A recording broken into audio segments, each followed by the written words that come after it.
fast, and Yeah. sometimes it takes a while for it to connect all your stuff.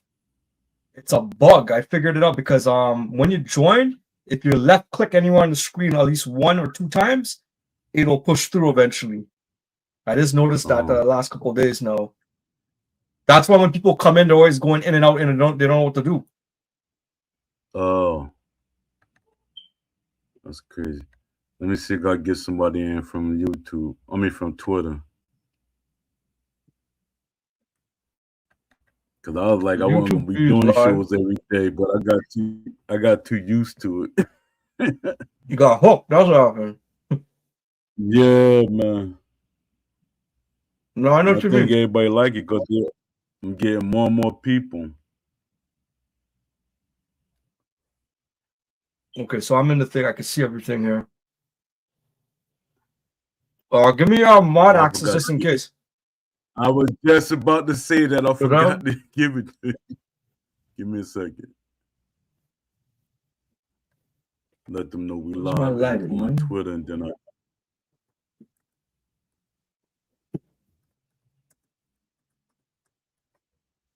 give me a second.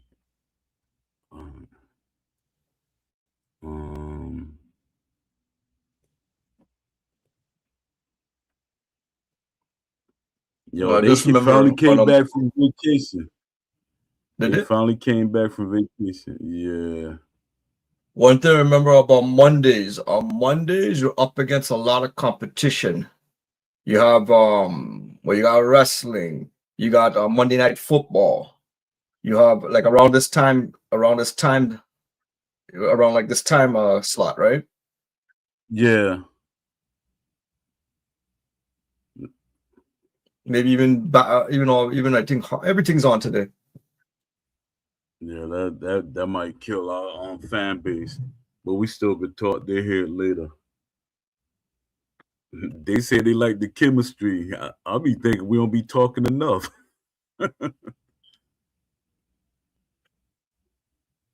Oh man. Donkey Konga. Oh, he Donkey popped Konga in. Reach. Yeah. Man, where you been at the last couple of days, man? Oh, all right. The usual suspects. Nah, man, it ain't post show. It's our show. Yo, that video, Leafy Which was one? looking at it, the one with Oren Clockwork. Oh, so that block video was from about 7 months ago. So one thing we got to take in consideration, that was if it was 7 months ago, it would have been during that time, whatever the version number was, right? But Yeah. that video still holds, how do you say? It still holds its substance, even with version 2.05. It's the same thing. It's the same thing, it's still happening kind of thing, right? When we're talking about the about Oren's block video, right? Yeah. Right. So let me see something there. Yeah, so that comes out. Okay, so what's it called? A Clockwork Orange Combat. He did a video 7 months ago on YouTube. It's called "Everything Wrong with Blocking," an undisputed undisputed boxing game, 4K. And this is where this goes back to what he was saying yesterday, right? He's saying that the block is overpowered, and he wants to be able to split the block. Yeah, that. I was speaking with him with a boxing mom. Everybody, you're not going to split their block. Probably the average Joe, but I'm saying everything. They want everything across the board. So we're basically you thinking as a arcade fighting game. You want the same thing across the board. Talking about we should be able to split the guard. Everybody can't split nobody guard because they don't have a good jab. Well, yeah. And then the other thing too is like now we're okay. So this all comes down to his argument about splitting the guard. and therefore we're just using a block shield so nothing could go through. Kind of that's his whole argument, right? But let's go back a little bit. How do we define splitting the guard again? What's the definition? What is the true boxing when you say you're splitting the guard? Punching through your guard. That's the only other option. I mean, way I heard of it. But you punching through Right. the So punching through okay, that. so you're punching through the guard. So one example, it could be the jab goes straight down the middle. It leaked through somehow. It got through because he was able to get it. That's one. Going around the guard, throwing hooks around the guard. That's another way you could. That would be another exactly in the guard as well, right? Yes. Uppercut right up the middle to try to catch him, kind of thing, right? That could split the guard. Yeah. The other thing you had mentioned too is guard manipulation. Yeah. So that kind of goes back. Remember, we're kind of talking about George Foreman versus Moore. So I went back and looked at the footage, and there was two instances. But just before the two last things that happened before he knocked out Moore, one he was doing a guard manipulation. He was he was pawing down the guy. He was pulling down his guard, and then he was throwing the jab, or whatever. Or sometimes he might even trap the guy's arm.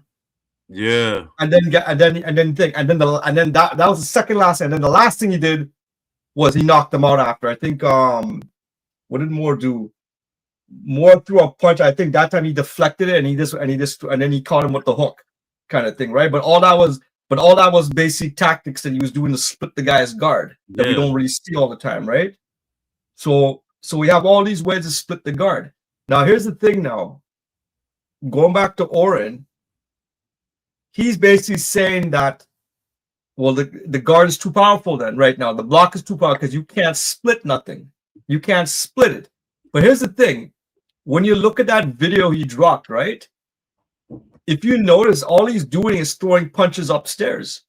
At some point, all he's doing is he's not even saying that, okay, well, maybe I'm gonna throw something downstairs to break his concentration and then go upstairs. That's what the point I was making. Exactly. But that's the flaw in his video art. That's the flaw in his argument, that he's showing us a very generic way, which makes I understand what he's doing.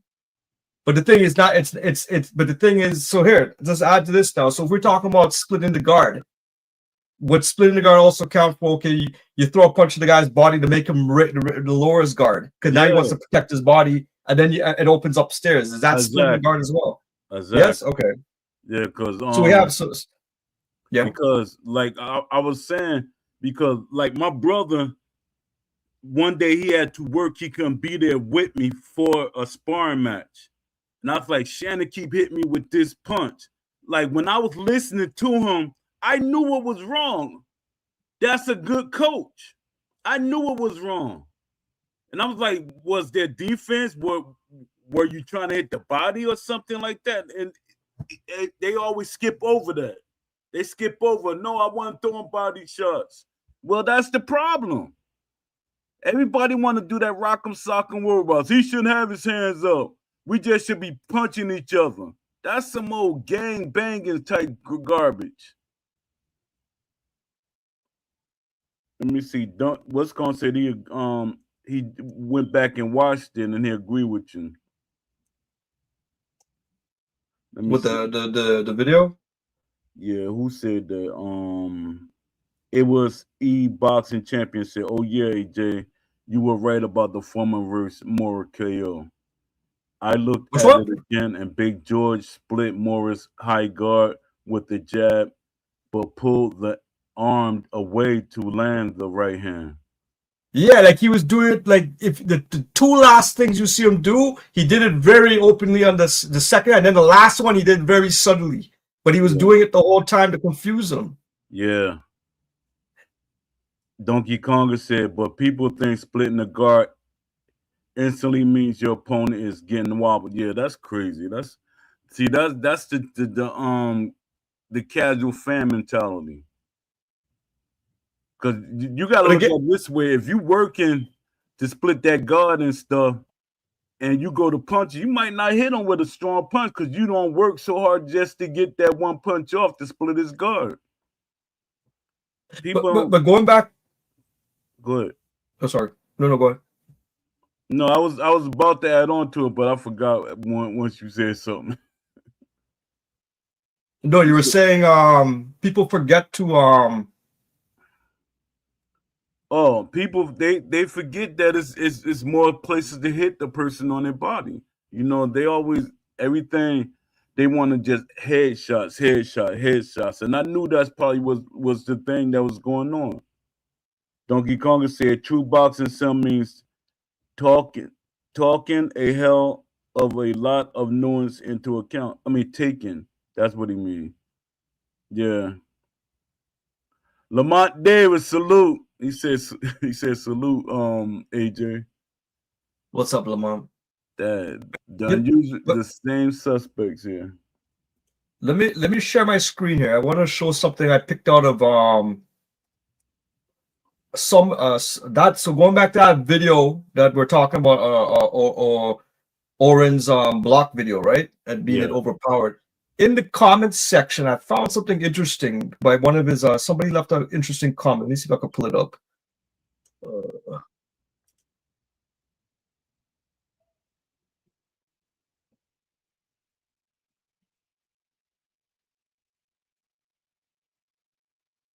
Oh, it might not let me. Oh, damn. Let's see. Okay, wait. I think you can see, right? I gotta go to the main screen. Yeah, I barely can see it. Okay. Well, basically, what it says. So this is Oren's video, right?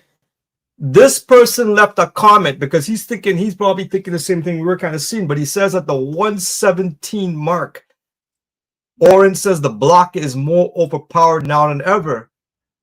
So now this guy goes on to say, let me give you some context to his argument he's making here. His style of fighting changed before and after the patch. Before the patch, head 301, body 151, 422, 138, 392, 161, 402, 123, 420, and 183. That's head shots to body, right? Yeah. After the patch, now his headshots went up to 525 and only 74 body shots, 529 and only 27 body shots, 558 only 50 body shots, 474 only 87, and 404 and 22. So this guy goes on to say after the patch, he became a headhunter, which makes it easier to block punches.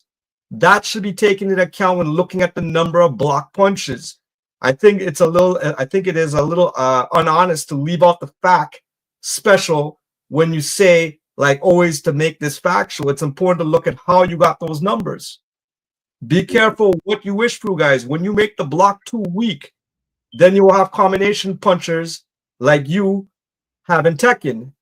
Their style of fighting is purely evolved around block breaking. We've seen this in other games before. They span the same three combinations over and over again without any intelligent tactic or setup. This is not boxing, it's Tekken. Yeah. Yeah. Exactly. But even this user was able to kind of pick out that. So this all goes back to this whole idea is that, and you see a lot of this with a lot of content creators, even myself. Even I'm always doing some kind of hot take, right? And I'm always saying things, but what you're seeing here is what do you call it? Confirmation bias. Yeah.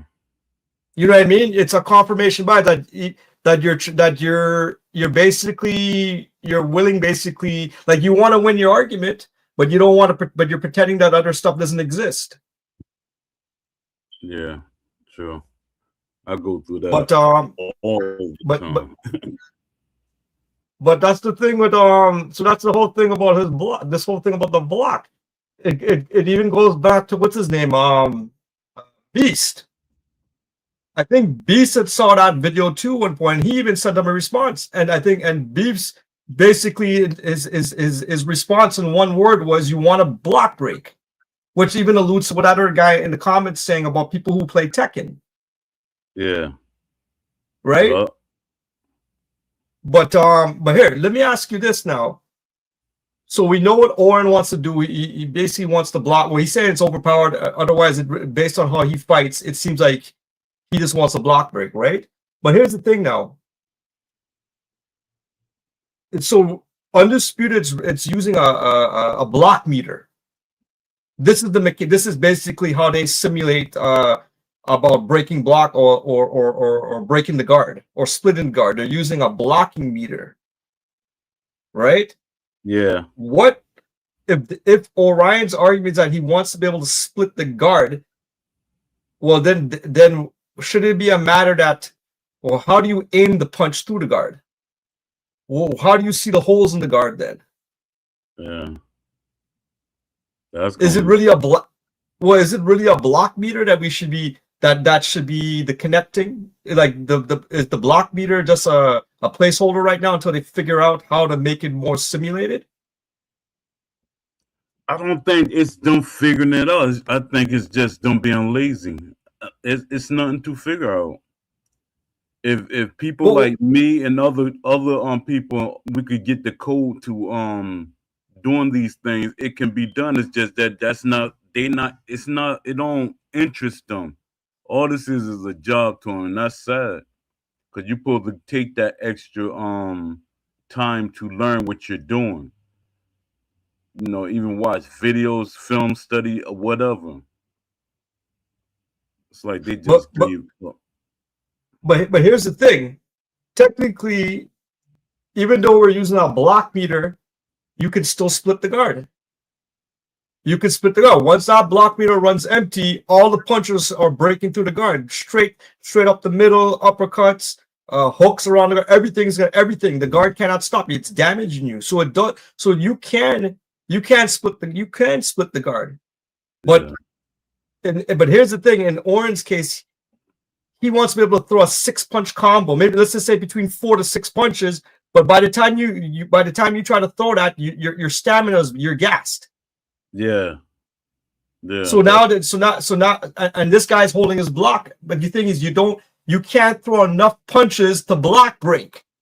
So is that a good design by Undisputed that they didn't allow you to throw enough punches to block break?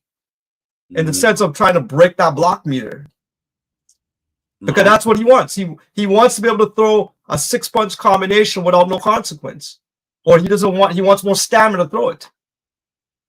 Therefore, you will deplete that block every time. Yeah. Let me see. Yeah, that's crazy. Donkey Kong says, so if you wanna show a casual how the elites fights, show them Bivol better be. That's a good choice. If they want to see how lower level fighters go for it, watch Chisora and Wallin. That's some good examples too. It's like different levels, because my thing is you want to force everybody to accept something that's not really boxing. You know, you can't argue just to be right when you're wrong. My thing is, I want to learn from anybody. If somebody got something I don't know, hey, maybe I missed it. Well, going back to the whole idea, you want to be able to essentially you want to be able to aim. You want to be able to aim. You want to be able to see those you want to see those opens and try to attempt it, right? If we had manual blocking, that would change everything right there. Because with the manual blocking, you're responsible. You're in control of your guard now. You're in control of intercepting the punch now. That would change. You would get a lot of holes in the guard at that point. If people can't think fast enough, what am I supposed to do? That's true. But that's the thing. No one's pushing for it. Yeah. Well, okay. If it wasn't manual blocking, then what would be the next alternative? No, I think we should have manual blocking and different blocking styles. Because then we're gonna I know for a fact if we get manual blocking, people gonna start saying that's not what's called block and stuff. They're gonna start saying stuff like that. I never seen them do that. People gonna nitpick. Yeah, manual blocking is good for competitive gameplay, but some people want to play how the boxer really play. I don't know. Well, I just like options. Well, what option is the current option is the block meter. The second one is the manual blocking. What would be a third option There's a in order couple. to give in order to give the user the ability, some kind of, you're showing some kind of skill level that you're able to pick apart his guard. How else would you be able to do that? Yeah, but then when you say manual blocking, like suppose somebody like, you know how manual blocking work, but then you got somebody doing like this, blocking like this. How you doing 6 axis from the person that's his style? You see what I'm Right. saying? Well, with Like the so 6 crazy. axis, I think with the 6, well, like, okay, what's his name? With Frazier, he can't do. I don't think he does a high guard. He does that. He does that cross arm guard. Yeah. So instead of the high, he'll have the cross arm as his high guard, and then he'll have his shields on his left and right, and then he has his generic block to the body after. Yeah. And even George Foreman, he didn't really have a defense. He used his arms. He put his arms out there to block. So, I want it all. I want 6 axis blocking. Is actually more than 6 axis, like Claim Uncut. Did you get that from off of my blog, Claim Uncut? But it's more blocks than 6 axis. But I don't know. I just want it all. If it makes the game better and visually for everybody, because it just like if say you got 6 axis blocking, and your opponent got the up and down blocking, it might not be wrong because you actually have boxes that do that up and down jump, which I used to be like, yo, I'm gonna eat you up all night long. Pause. Yo, Donkey Konga mentioned introducing a gyroscope mechanics as a way, I guess, tilting the controller as a way to block, kind of thing. It's something to test, but I don't know what And gyro stuff. EA did something like that with the controllers, didn't they? Did they? I Or, can't remember. or was it just something that I saw that went in public? I don't. No, it's something there. Definitely, people have tried that before, but Yeah. But you gotta be yeah, that careful could be. with stuff like that. That like that gyro, like doing that a lot, that would tear your controller up. So you gotta. Well, that's the next thing too. That's another thing too. If your gyroscope's not even working properly, that frigs up the balancing on the control. Like if it differs to sense what you're doing, kind of thing.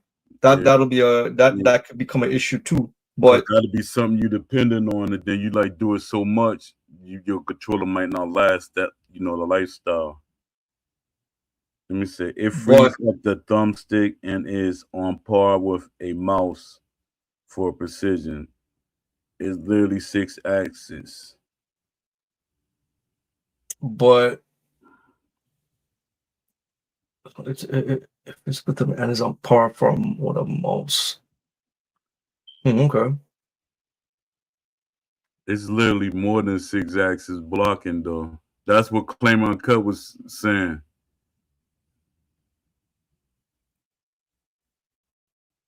I think Beast was trying to keep it as simple as possible.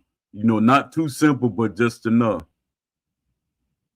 But going back to this whole this thing about the different, so you have a block meters current.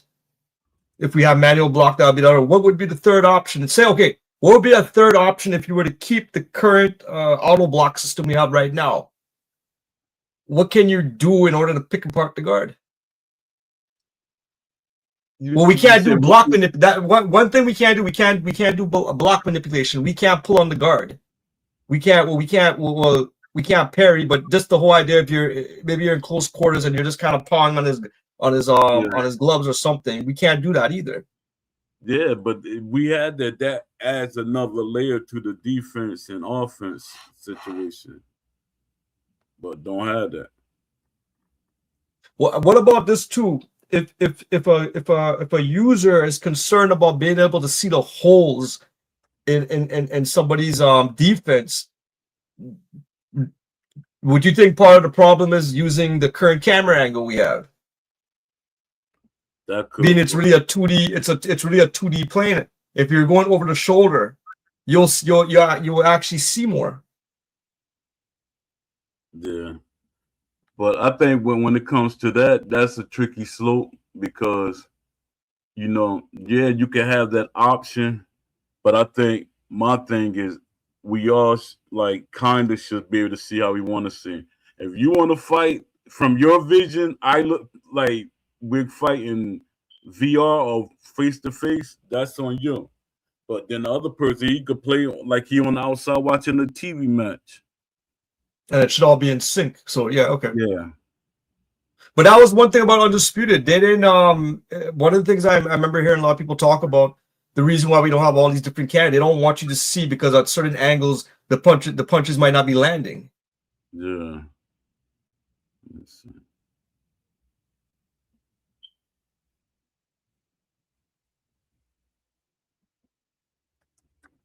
I'm trying, cause I'm trying to see this. How many axes blocked in is it? It was I think it was at least 12. What do you mean with the current set of controllers? Yeah, when it comes to blocking, axis blocking, like you could use different buttons setups for the blocking. Yeah, I think it's 12. Well, if we're talking about the whole idea of axis, it's I still gonna think be 6 yeah, because up, down, left, right, and then the 2 diagonal crosses. yeah.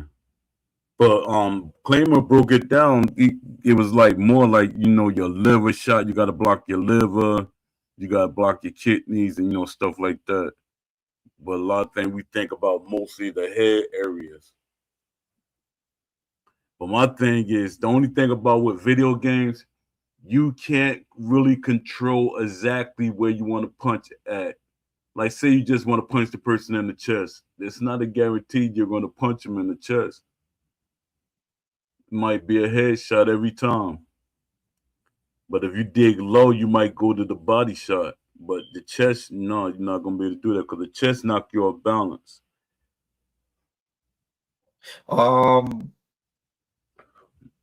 Would you say, going back to Oren, that one of the reasons why, well, based on his fighting style and what he wants the block to be, is it really come down to it's more fun to attack somebody to the head and overwhelm them? Yeah, and that to me, that's the arcade mentality that some people got.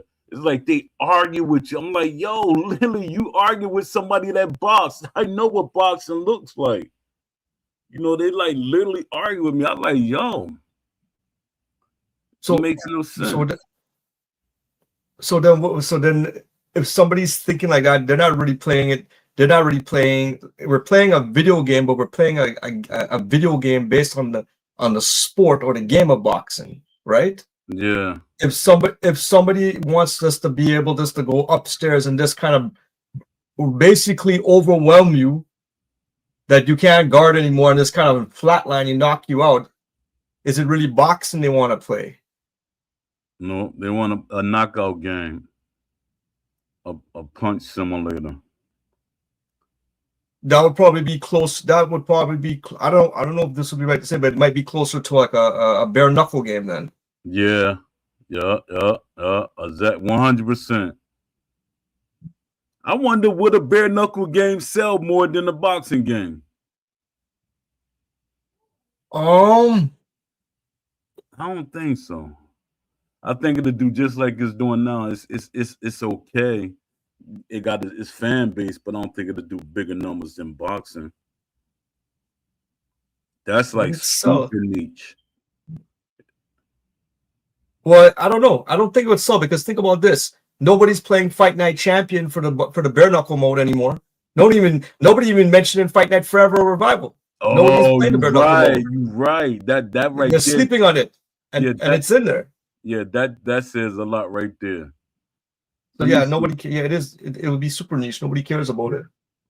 A new game should come with Steam input API support for PC. But with PC, the only thing, because when people keep saying PC, it's gonna always have people cheating. It's easy to cheat on PC. That's the only thing about with games. I think that's why EA didn't want to really deal with on PC no more because people Well, are modding it. well, the funny thing too is I was looking at some stuff with Steam, the Steam machine that all the that they're applying the release, right? Yeah, And one of the biggest things are, so what the Steam machine, just like the Steam Deck, it runs on Steam OS, which is a Linux operating system. yeah, Game makers like EA, they don't want to support Steam OS operating system there because of the anti-cheat. They don't want to, for whatever reason, the whole thing with like EA games, there's an anti-cheat system, and they don't want to support Steam OS, but they're supporting Windows. So that's something you have to take into consideration. A lot of people who, if you're gonna buy a Steam Deck or you're gonna save up and buy like a Steam what's it called, Steam machine, that there's a good chance that if you're there to play sports games, you might not be able to play it on Steam. You could play the game, but it won't let you go online if you're using a Steam OS. But the thing is, Steam OS is more optimized than running it in Windows. It's a better experience. yeah. I don't know why EA doesn't want to support it. I'm not sure what's the reasoning behind it. But like right now, you can't you can only play, if you're going to play PC like John Madden, you have to play on Windows. They won't let you play it on Steam online mode because of the thing. Let me see. That kind of it divides the user base because of that. NBA 2K 26 didn't do that. You could run it both on Windows and on Steam OS. They did it right. Oren in here, he said you guys claim I won arcade game, but not one impenetrable block. I'm not arguing with you guys. Anyone say that you? It's not arguing. It's really we're having a friendly discussion. We're having friendly banter. We're trying to find solutions. Yeah, that's if what you this think show if is about. Yeah, if you think we're arguing or think that means you only want to stand on, you basically are not open-minded enough to think about, okay, what are all the different alternatives? You're thinking it has to be what you want and that's it. But here's the thing now, Oren, if you go through your user comments, and also too, other community members sent you videos. Everyone says what you want. You just want a block breaking system. So this is kind of I don't know if you just joined the broadcast now or not, but we were talking before. What kind of player is that then? It sounds like a player who only wants to punch a guy up to he wants to overwhelm him and just knock him out to his head. He doesn't want to do nothing else. He feels it's a feeling of satisfaction. I'll tell you one thing. When I play UFC 5, I get that satisfaction when I play UFC 5 doing that. UFC 5 is a kind of game where you could just go up and just try to overwhelm your opponent. Break their block, do what the hell you want, knock them out. Let me see. There's no live moderation anymore. Skeleton staff with in-game system to ping suspect. What you talking about, Donkey Konga? I missed the conversation.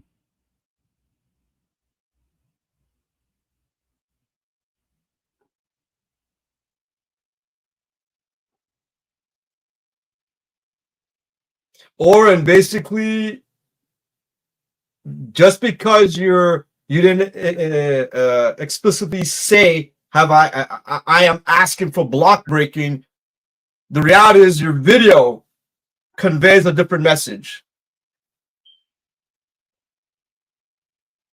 And a lot of people are picking up on it. It's not like we're here to poke the bear or anything. It's like it's in your comments section. Well, people are seeing it different than you.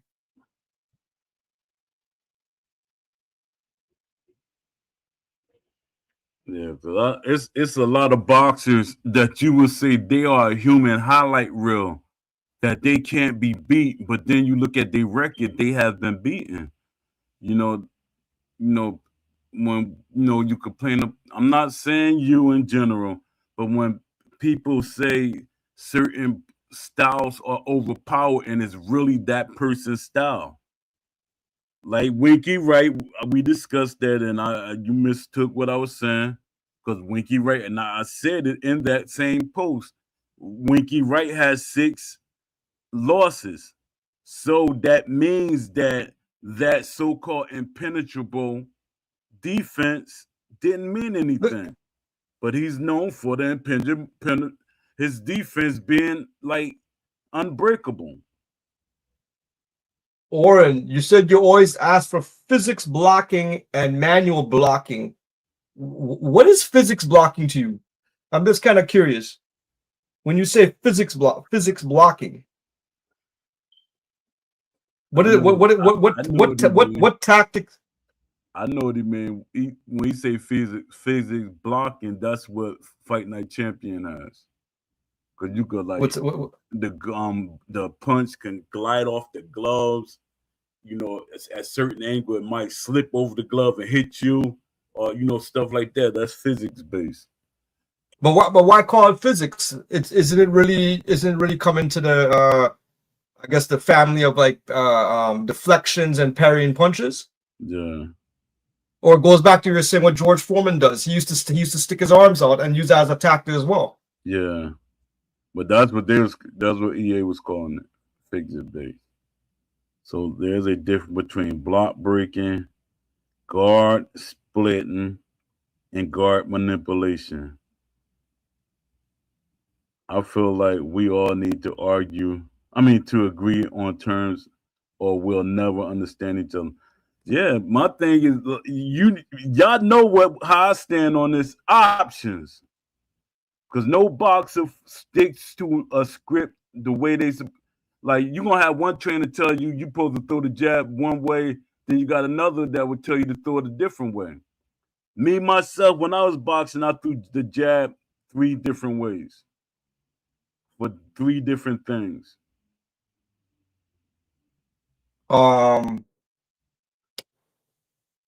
So okay, one thing for sure, going back to Oren, manual blocking would create all those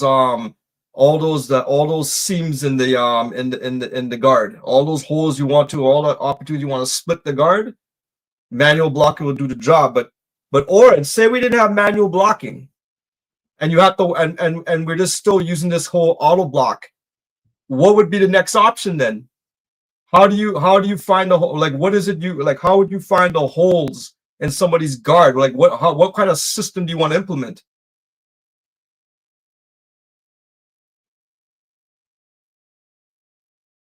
Because we're using a block meter. Even let's just say you even remove the block meter. Like, what is it? What exactly are you trying? Like, how are you going to find the holes then? What is it we're trying to do? Poe, here's one thing that we kind of have it, but we don't. I don't know if this will make sense, but if I play a basketball game and I shoot towards the hoop, I have to aim with the left stick towards the hoop, kind of thing, right? Yeah. What's another game where you have to kind of aim? Is it a matter where we have directional punching in Undisputed, but we don't have a system where I say I'm targeting something.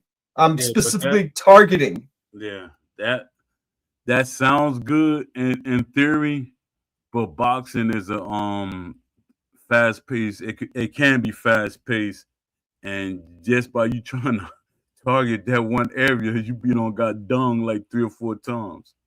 It's a but when I say target, I mean like actually it's really arcade when I think about it, because you know when you play like a afterburner kind of game and you try to target onto something like a targeting system. Yeah, like a target. Could that work? Could that work in a boxing game somehow? People gonna tear that apart. They're gonna be like, I thought y'all wanted a realistic boxing game. That's I'm trying.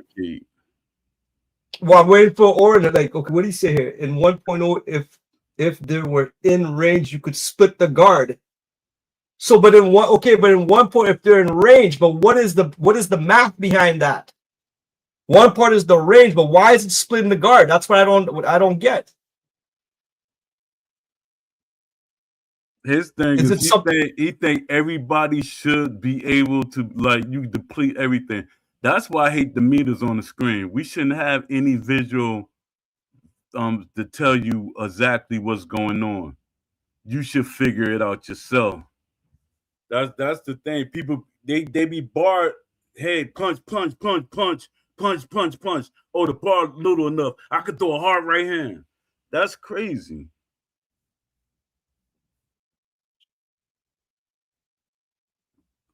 He said they toned down the colliders. The colliders. It's the answer to fixing cheating. Yeah, but Oren, in 1.0, so you're saying 1.0, so basically, let me ask you this. When the punch in one version 1.0, when the punch is splitting the guard, is it random?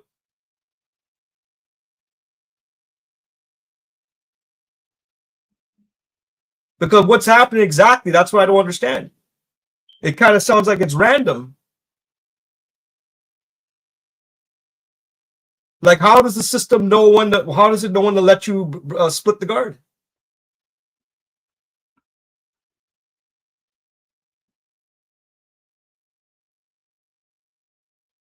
Yeah, that's crazy. Let me see. Junkie Conga said, sorry, I'm a real passionate about gyro. He said gyros free up the thumbstick. He said, no, you can throw specific punches to split guards.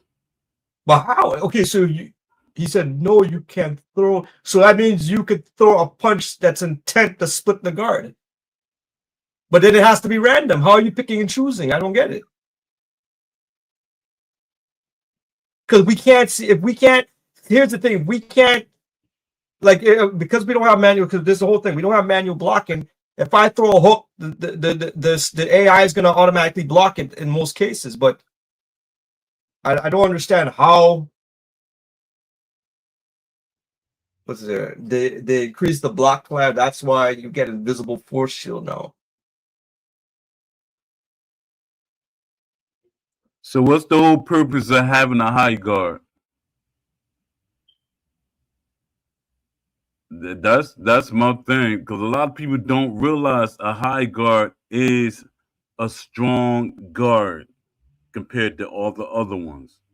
Sometimes we used to call it turtling up because you could turtle up with the high guard. And it was like impenetrable if you didn't know what boxing was. You could punch around the high guard. You could punch to the body when somebody got a high guard. But it's like everybody want head knockouts. That's what I'm getting. Then when you like hear them start talking about it, they just want head knockouts. They don't care. Hey, his body exposed. I hit him to the body. Maybe his hands are dropped. They not thinking. They don't care about all that. They want rock'em sock'em robots. The punch combined with your position and your reach, your stance, opponent stance. What?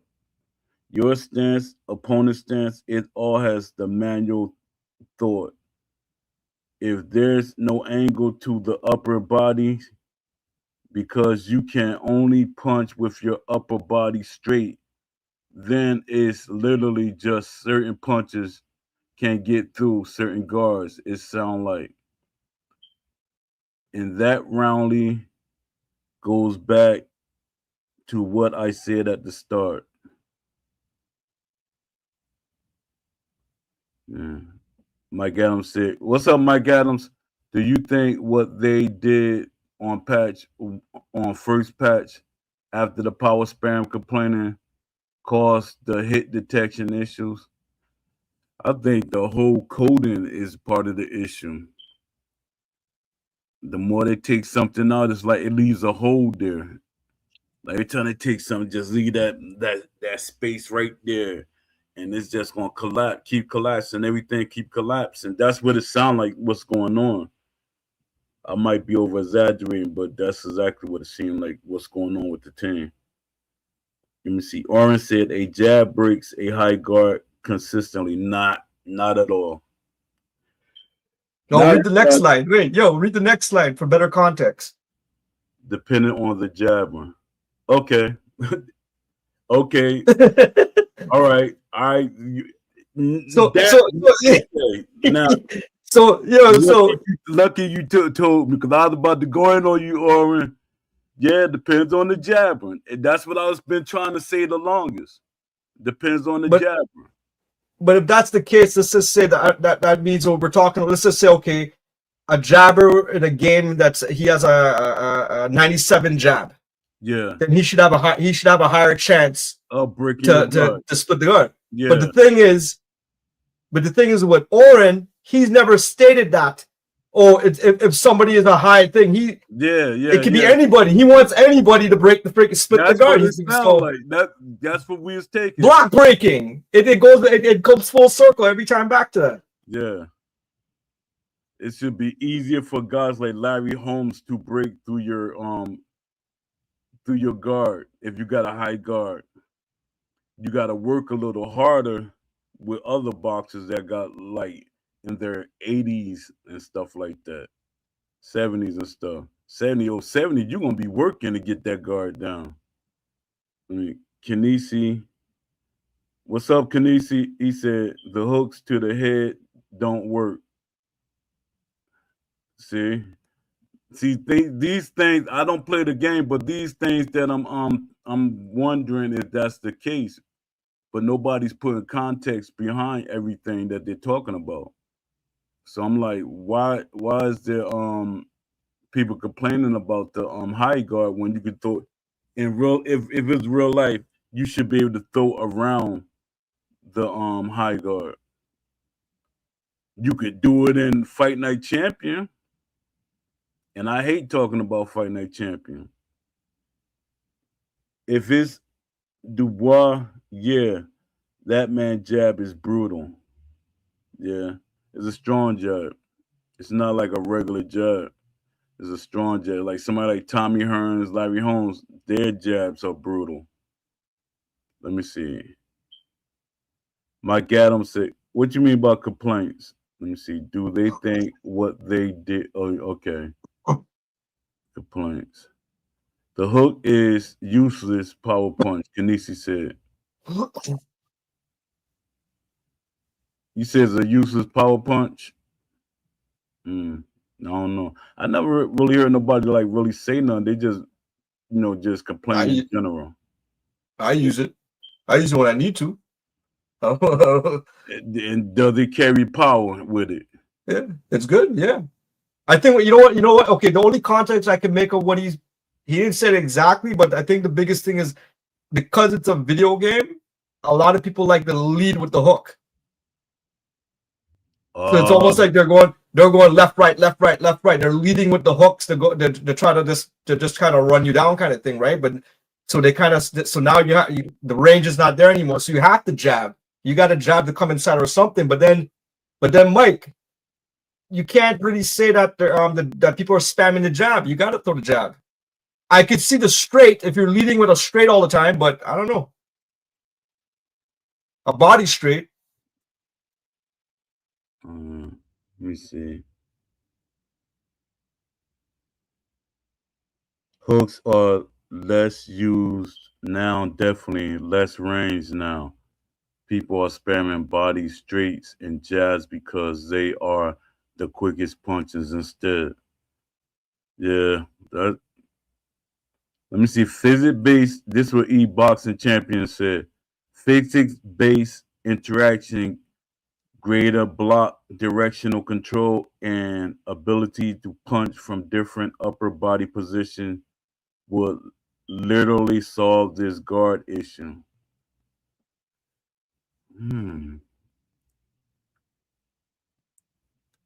Yeah, I think so too. I think it can help solve it. Which the SCI devs will never do. They won't. I don't think we're going to get a great game in the with part 2 because everybody's all over the place instead of speaking as a unit. Everybody just speaking all over the place. They like fighting against each other. And you know what's another reason too? If you think about it, they're not. You've never heard these guys like the developers and the company themselves. They're not having the conversation. Even say yes, this is something that we're working towards. Yes, this is something we're working toward. Oh, what happened to all the roadmaps? The roadmaps have disappeared. There are no more roadmaps. Exactly. Because they know that there's nothing, like they're not thinking that, well, the reality is they don't have nothing, they have nothing to showcase. All Undisputed 2 is gonna be exactly the same gameplay we have right now, with the assumption that if they're unreal, it's gonna fix the friggin' the net play. That's about it. Yeah, we might have the referees and stuff in there because of the engine. But other than that, the gameplay probably still like almost look the same. Let's see. What I mean is the meta used to be hooked like crazy. Now it's shifted to other punches. The meta changes on Undisputed every few months. And that's the thing. From my research, it say that if they make the game the way it's supposed to be made, there won't really be any metas. It's just like saying, who would you say has a meta in real boxing? You can't say really. So that's if they make the game right, that's exactly what will happen. Well, speed and reflexes is a meta.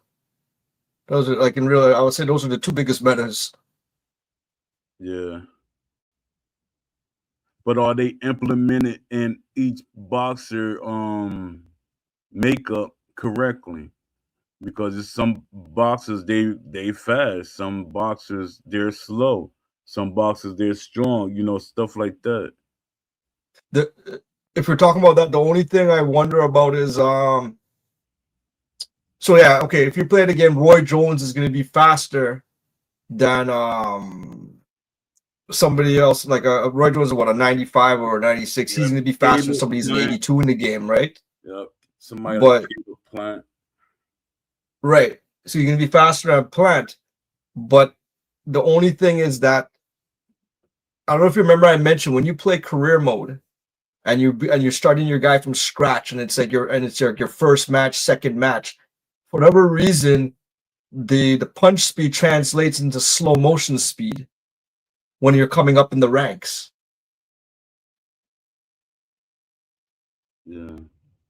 So I don't know if that could be, if that's something they got to look at as well, in order to really, if you really want to make the speed of the punch translate more realistically. I don't know if you have to start from that point. Why isn't a punch at a slower speed going in slow motion? Yeah. Mike Adams said, "What happened to all the SCI round tables? They are hiding under the table these days." What's up, Jay MMA? Yo, don't you know freaking SCI, they outsourced the round tables to the Poe and the Community Speak podcast. That's why we're doing this all the time. They outsourced it to us. Yeah, we using their table. Yeah. Freaking Will, he gave me his blessings, man. What you mean? I disagree with that, Poe, in the video game aspect. Video game aspects, people make up excuses to fit the video game. Anything you see in real life can be added in the video game. I could prove it code by code, script by script. I can prove it 100%. I disagree that with that Poe in a video game aspect. At the highest level, meta really won't matter because it's the absolute best players. But when it comes, Jay, you got go ahead. No, so we saying. But when it comes to your casual to average players, meta is real. Jay, you got to define. What do you mean highest level? What is your definition of highest level? Because here's the thing, and the reason I'm going to actually help you with your answer here. If you're playing in a league, there's rules in place. So it's not the highest level of gameplay. It's the highest level are guys who know all the metas. They know all the exploits. That's how they excel the game. That's what the people who are always on the top of the leaderboards everywhere. But there's two kinds of level then you're talking about. But the highest level are the guys who know all the exploits of the game. Those are the highest. That's the highest level you'll get in terms of the video game. Leagues are there to put rules on that. He said, "This is true." I guess he's talking to me. That is true. Anything can be added, but in my opinion, there's certain factors in real life that just can't be in a game. I get what you're saying though, so trust me, I get it. They should give us everything in boxing. As if people don't want to play it, they just hit that option box that you don't want to use that part in the game. Should be an option box for the things that you don't want to use. He Don't he said he said there's certain factors that just can't be in a game. Like Jay, what's an example of a factor in a boxing game that can't be in a boxing game?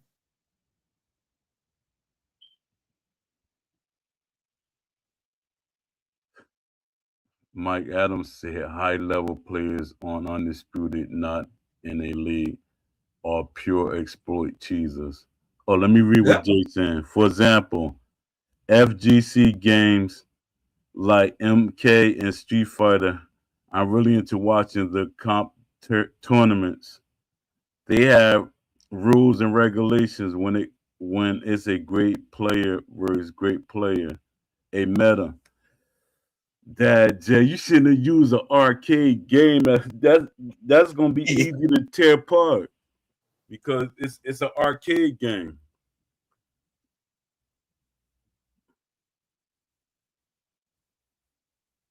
Because what's called this game pull that really set the standards of what a game could have been.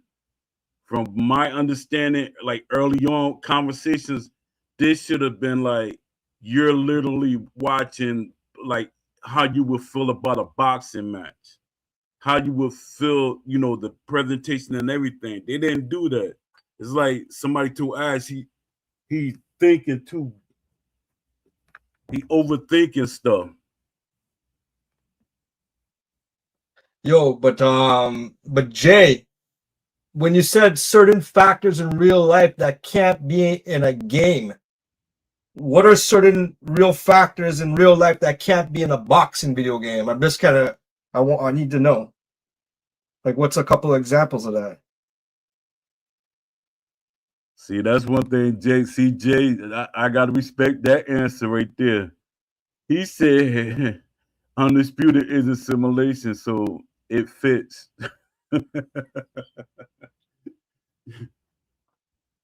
You ain't never lied.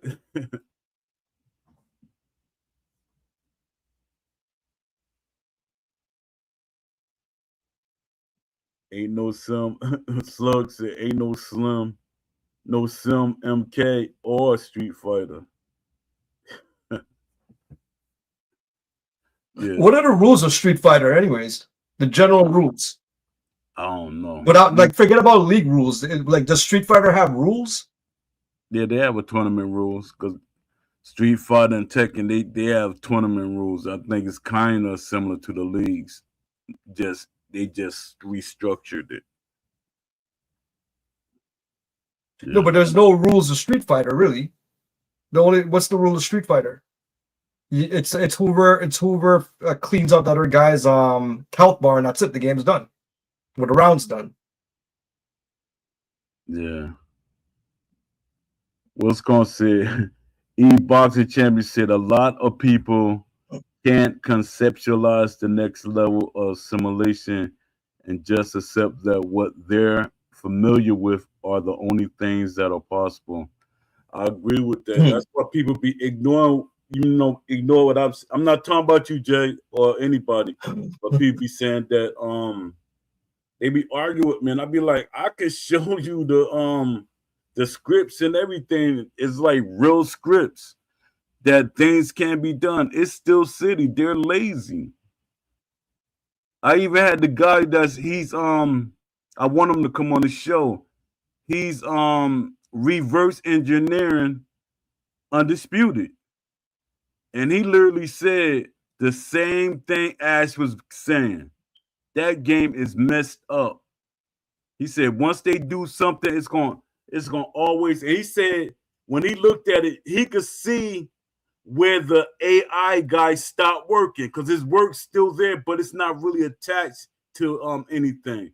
Some of his work is there, but it's not attached to anything. So I'm like, you got all these holes. They literally got holes inside the game. That's where all this stuff messing up too. Jay said, I mean, flash knockouts, round one. A bad fighter beats a good fighter. That's something I don't see just happening in the game. Plus, there was a So, bug that allowed this, and most of the community didn't like it. yo, so when you say I mean flash knockouts round one, Undisputed might not have it, but it is possible. Go, you guys are all playing Fight Night Forever, Fight Night Revival, Fight Night Champion. EA was smart enough to know how to program that logic into the game. If you use a fighter like Mike Tyson, you have the chance of knocking your opponent down or just flash knockout in the first round because it's Mike Tyson and his punch quality. EA knew how to do it. But the other thing you said, a bad fighter being a good fighter. The only thing I can think of is that I guess that's the whole argument that you're beating the shit out of this guy, and then in the 7th or 8th round, the guy, your opponent hits you with a body shot, a flash KO or whatever. Most of the time, it's a body flash KO. Yeah. Jay, let me ask you: Are you saying that? Do you think that Steel City they programmed something like a Mario Kart logic? Or something like when you play EA Sports games, how they have a logic that if it's the last period in the last minute, the game could tilt, and they do that. And the reason to do it is it's just to bring up the excitement level. You know what I mean? But do you think that's an undisputed? If we're going off the context of a bad fighter beating a good fighter, because that's what a lot of people are complaining about right now. Yeah. I've been in that position too, and half the time when a guy is really beating me up, my only chance is to throw a liver shot because I know I might be able to flash KO him. Yeah. Slug said, "Come on, Jay, you just witnessed Spider KO dude one round the other day, and Spider like 50 years old. It's boxing." Then boxing champion said it wasn't round one, but in real life, Rahman knocked out Lennox Lewis with a flash KO, and Lewis is a Hall of Famer. Slug said rubber band system. Jay said, I'm saying it's not possible in terms of what people are wanting. 95% of the community doesn't know or understand what simulation means. People were crying about getting hurt in round one. That's bad. Sucksy, I believe, is RNG in the game for sure. Yeah, we don't want to revisit that argument again. Yo, that was are the knockouts random? It shouldn't be. Because that's like saying that if knockouts random, that means then you got to give what's his name, Featherfist, Paul Malignaggi, you got to give him knockout power, and that's crazy. That's what people was complaining about. They said the way they got the game set up, somebody like Paul Malignaggi, when his character is in the game, he's gonna be knocking people out. Paul Malignaggi knockouts were from beating somebody almost half to death. Yeah, let me see. Well, let me see. Boxing Champion said, I mean, if arcade players are frustrated by sim game, that's okay with me. Sim enthusiasts are pretty frustrated with arcade games, so that's some exactly, man. Because they keep and this a developer that said this. I know y'all keep thinking post saying everything. A developer said this. He's a veteran. Let me see how many years. 25 years. 25 years. I think 25 years. He's been in the industry for 25 years. He's saying what Steel City is doing is a conflict. The team is conflicted with what they want this game to be. They say Ash might be the one that really want this game to be realistic, but he got somebody he trusts, which is Will. He trusts Will. I don't care what nobody say. Ash really trusts Will. If he caught Will in the room with, I don't want to say Ash's wife, but he caught in the room with his wife and they both naked, he would probably say, "All right, Will, see you tomorrow." And he don't. That's how I wouldn't say naive, but he trusts Will. And I apologize, as you hear this show and you say he really disrespect me, but you disrespect me too, Ash. But we even. All right. Mike Adams said, "Hold up." Boxing champion said, "Yo, Paulie and Fight Night was way too overpowered." Exactly, he was. That man had Danny Garcia level power in the game, but in real life he couldn't bust a grape. Nope, Paulie beat you to death. He don't knock you out. I think they. I mean, Mike Adams said, "I think they are random. I had two times tonight again, 2 times tonight against me, and both completely undeserved. I was beating the heck out of both of them, and my stand was fine. Both in late rounds after I won each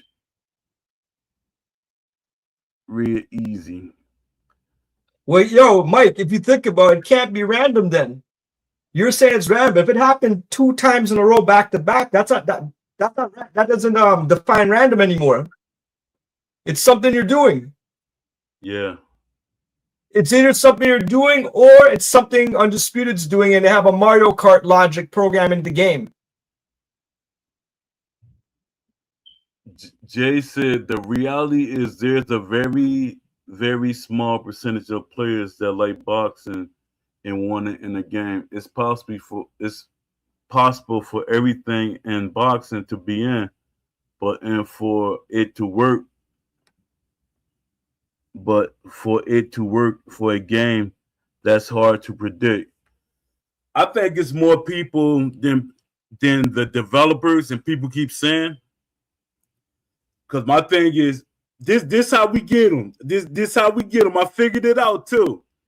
Why don't Steel City do a survey? Wouldn't that tell you how many people like what? What do you think, AJ? If they did a survey, that will really tell you which fan base it outweighs which. Yep. But they're not going to do that because they think they want to keep up this facade they keep doing. They want to keep making us believe that the hardcore fans don't matter, because if you think about it, how long does the casual fans stay playing a sports game? Not long. They move on to the next game. The hardcore fans stay there. The boxing fans stay there, and they buy the DLC. The casual fans don't know all these boxers. Out of 300 boxers, they probably know only 10, if that. So who's buying them other boxers? Who appreciating them other boxers? Let me see. Jay says, especially with this company, we have no idea what they're truly capable of, how the game will look, how the chemistry between the devs are. I don't even know if Undisputed 2 will be good. Thank you, Jay. Thank you. Appreciate you, man. Appreciate you, Jay. That's my birthday gift. At least you said it. Now, could you say that in the video? No, I'm playing, but I'm serious. Mike, that's what everyone. No, Slug said, Mike, that's what everyone, not just you. That's why I say it's not random, G.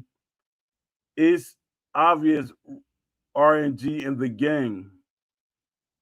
Um, JMMA, no, boxing champion said JMMA Undisputed was marketed to its current player base. That does not mean that there's not more people waiting for a sim game. The further away from sim, the worse the boxing game. So it did. That's what I be saying. When people be, it's the argument. I keep telling you, I study psychology. The thing is, I study social about people in general. People were excited about the game being a sim. Once they found out it wasn't a sim game, the sales, everybody started dropping off, and it dropped off drastically. That kind of helped EA make his decision.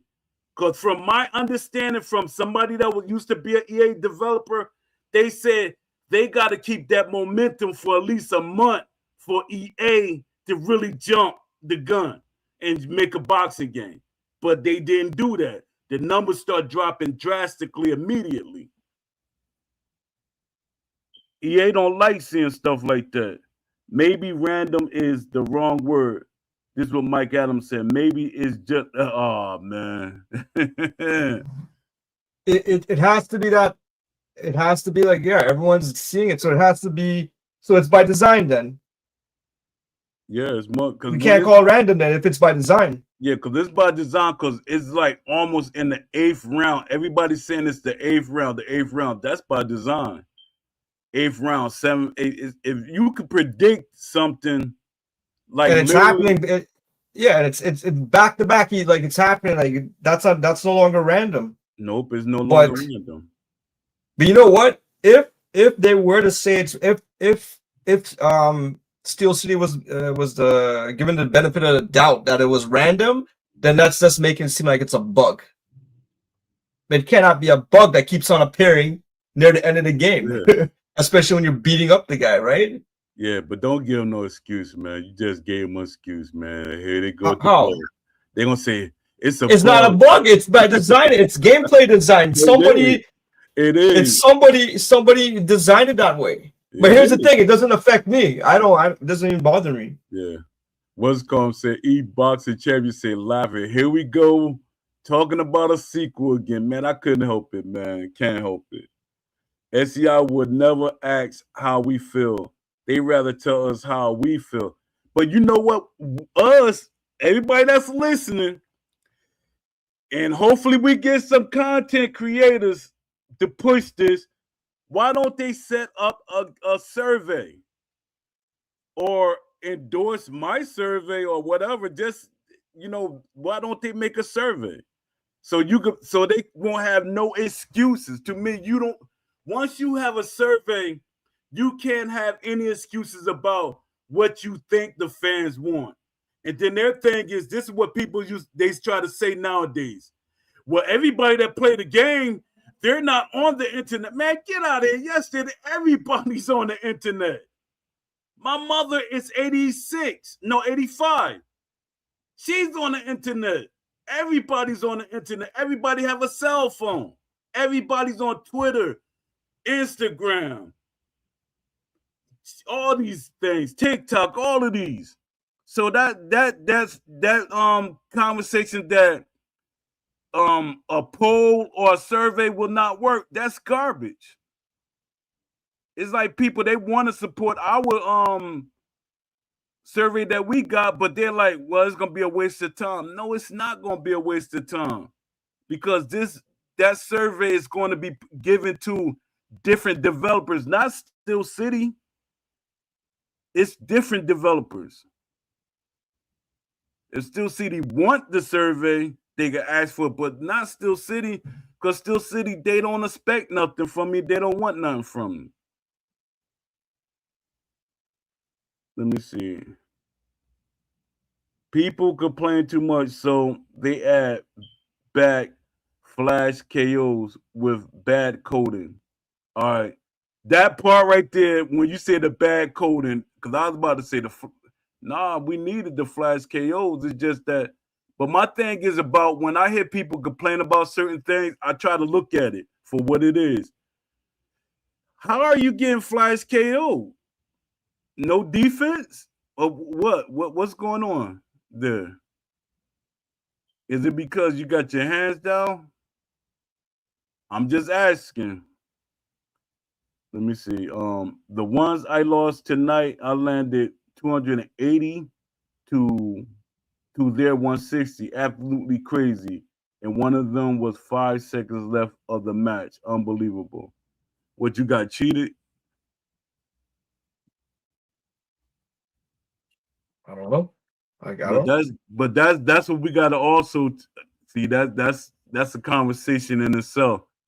Because if you throw 280 punches, I mean, I landed 280 punches, and his punches are more effective. You could land punches, but when you give me a second.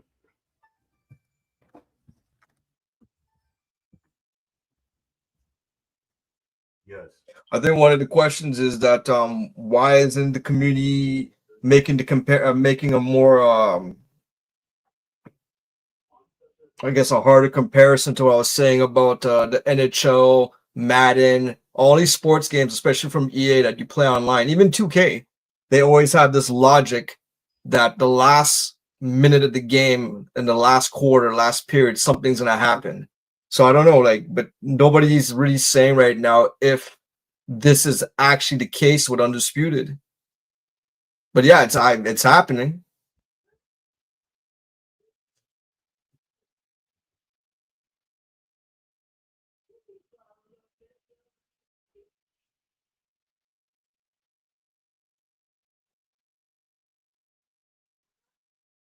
Claimer's game won't be dropping for a while, man. That's 1 year of work we saw so far.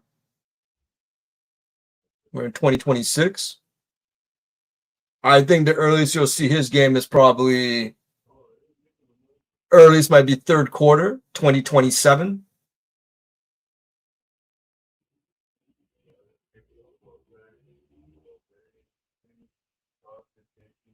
But that's just only the earliest. I don't know how realistic that is.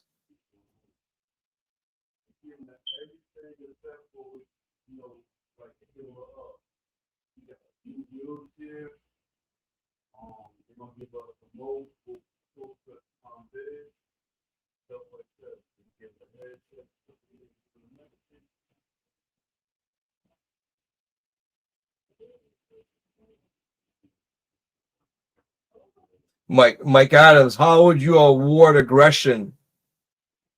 Would it be similar to like I don't know, like to a basketball game? Every time you do something successful on your opponent, you keep on chaining it, and eventually your guy gets he gets like a super boost and he can do anything. Is that like one way you would want to put it in a game? But that's more like an arcade mechanic, or how would you do it like from a simulation standpoint?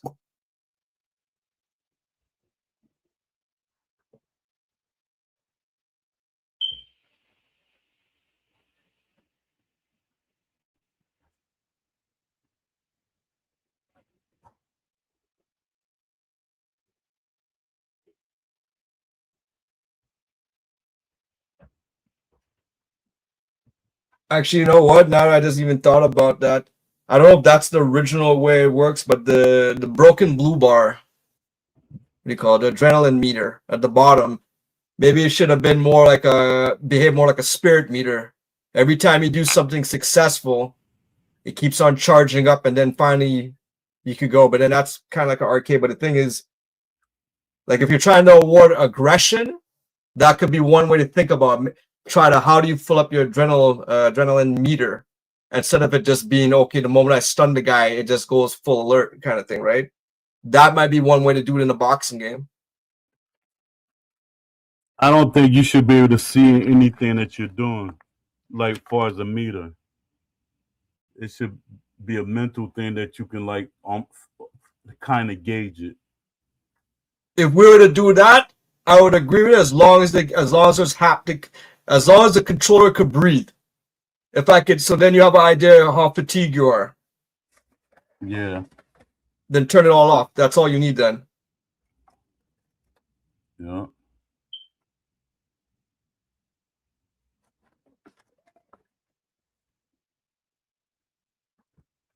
Yeah. Let me see. Did you read JMMA post? Because I'm about to read. No, I I want to didn't. be on No, I that didn't read. seat. Yeah, let me see.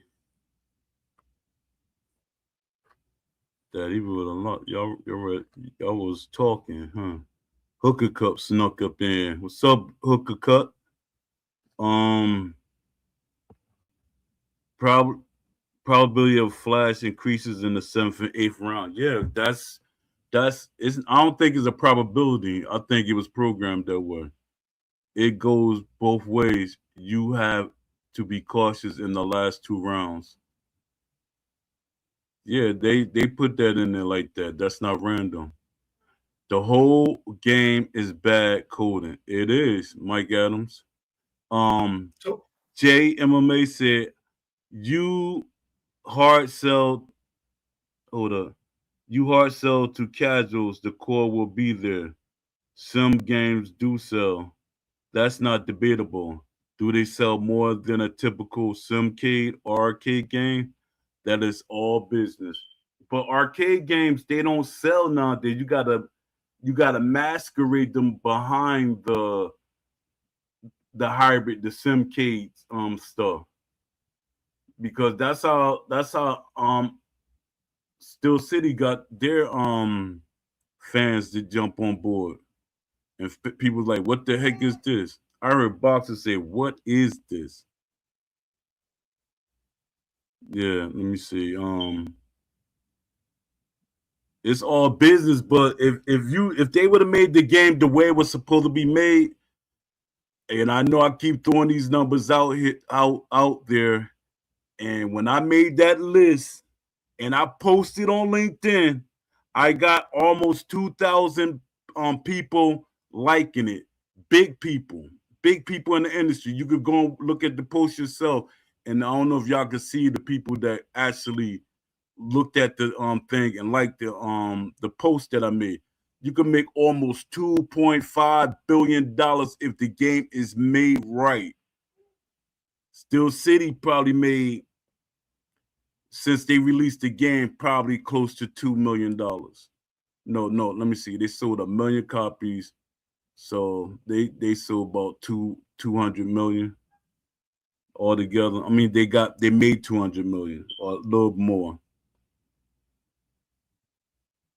Hold up, I'm counting that wrong. Because if they sold 1 million copies, and let's just say $80 for each copies, they almost got a nice. They almost got a what 800 million copy. I mean 800. Yo, that yeah. they almost broke the million barrels. So when I say if the game was made right and they could make $2.5 billion, I'm not wrong about this. Somebody was arguing with me in the Discord. I'm like, yo, I got the numbers. Jay, hold on, let me see. Boxing champion say, Jay, what's so more, Madden or NFL Street? Good example. What's so more, NBA Live or 2K? They made 2K, man. Yeah, it did. It killed it. You know, NBA 2K is a weird example too because it was the first time we saw another company make a better sports title than EA, which was well, they did both the football and the basketball, right? But Yeah, I've never seen a company sell a better title for 19.99. yeah, That was like I was in shock when I first saw it. I said, yeah, I can't believe this. This is the better. yeah. This is actually the better game. You know what I mean? And they did that for both the NFL thing, and that scared EA. That Yeah, scared it EA to did. buy the lock up the license for NFL Yeah, after. they scared the mess out of EA. EA said, "Nah, man, we can't be doing this." Yup. Let me see. When is Claimer's game dropping? I don't think it's gonna drop for a while. I Don't said the rush earliest him. third 2027, but I Yeah, don't think it'll even come out that soon. yeah, but don't rush him. That's we gotta have it. That's why I said if Poe ever's making a boxing game, and no people would know. Probably the closest people to me, but hopefully they won't tell. Yeah, but yeah, he shouldn't have never said nothing. But I know he need the money. That's the only thing about it. Even with Ash, once you have a vision and you need the money, you start looking for things. But with Claim Uncut, I think he has a model. So with a model, he got an actual gameplay model. He can let sponsors see it, and they will support it. So I don't know. I be giving them everybody. I give them game. A lot of people say, "Oh man, this sponsor stuff don't work." It works. It really does. I talk to these guys. Round for round messed up. The guy was scared. He got scared of being famous because he had everything he needed just to make a great boxing game, but he wouldn't listen. Undisputed is a really strange game. It doesn't reward aggression, it rewards spam, backpedaling, and fishing for counters. Yeah, that's what Mike Adams said. Jay said there's more Madden than NFL street games, so I don't know how that's possible, but NFL Street sold 500,000 more copies than Madden 05. Yeah, I don't know how that happened. I really don't. I think I might be on them people that bought both of them. I think that's how they did. People bought both of them. I don't think they necessarily like did the street because the game it would have survived. The problem with body punches, only some of them land. Players know how to make the punch tracking off. That's what Kanisi said. E-Boxing Champion said, and why do you think there's more Madden games than NFL street games? Hey, Jay. Oh, Mike Adams said, Kanisi, facts. Absolutely facts. JMMA said, on that same hand, I can say arcade sells by looking at UFC 2 and 4. UFC 4 outsold every major EA title by landslide. And that game is garbage. You sure? I thought UFC 4 didn't sell that well. I thought the knockout, I mean the fight night outsold the UFC games by a landslide. Maybe I'm being biased with my information or I looked it up wrong. Yo, Jay mentioned, he said there's more Madden games because the demand for games looking realistic mattered more. You don't waste exclusive license on purely NFL street games, but he's saying that there was a demand for games looking realistic in terms of mattered more. In terms of Madden, people want sim. They want sim football. Yeah. That's why EA got the guy from 2K, Mike Wang, he left 2K. Yeah. Give me a second.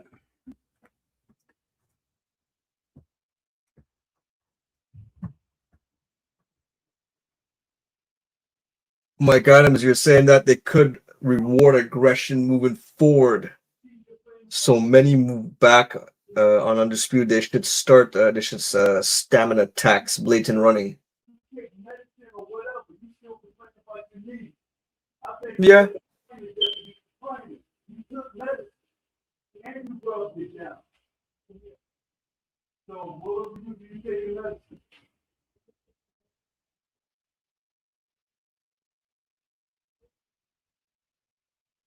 But yeah, the whole reward aggression when moving forward, it has to do with doing the correct things, I guess. But it goes back to what Oren's saying about FIBA games used to have that system in place that if you play good team ball, your team starts to get synergy and they start to increase their abilities.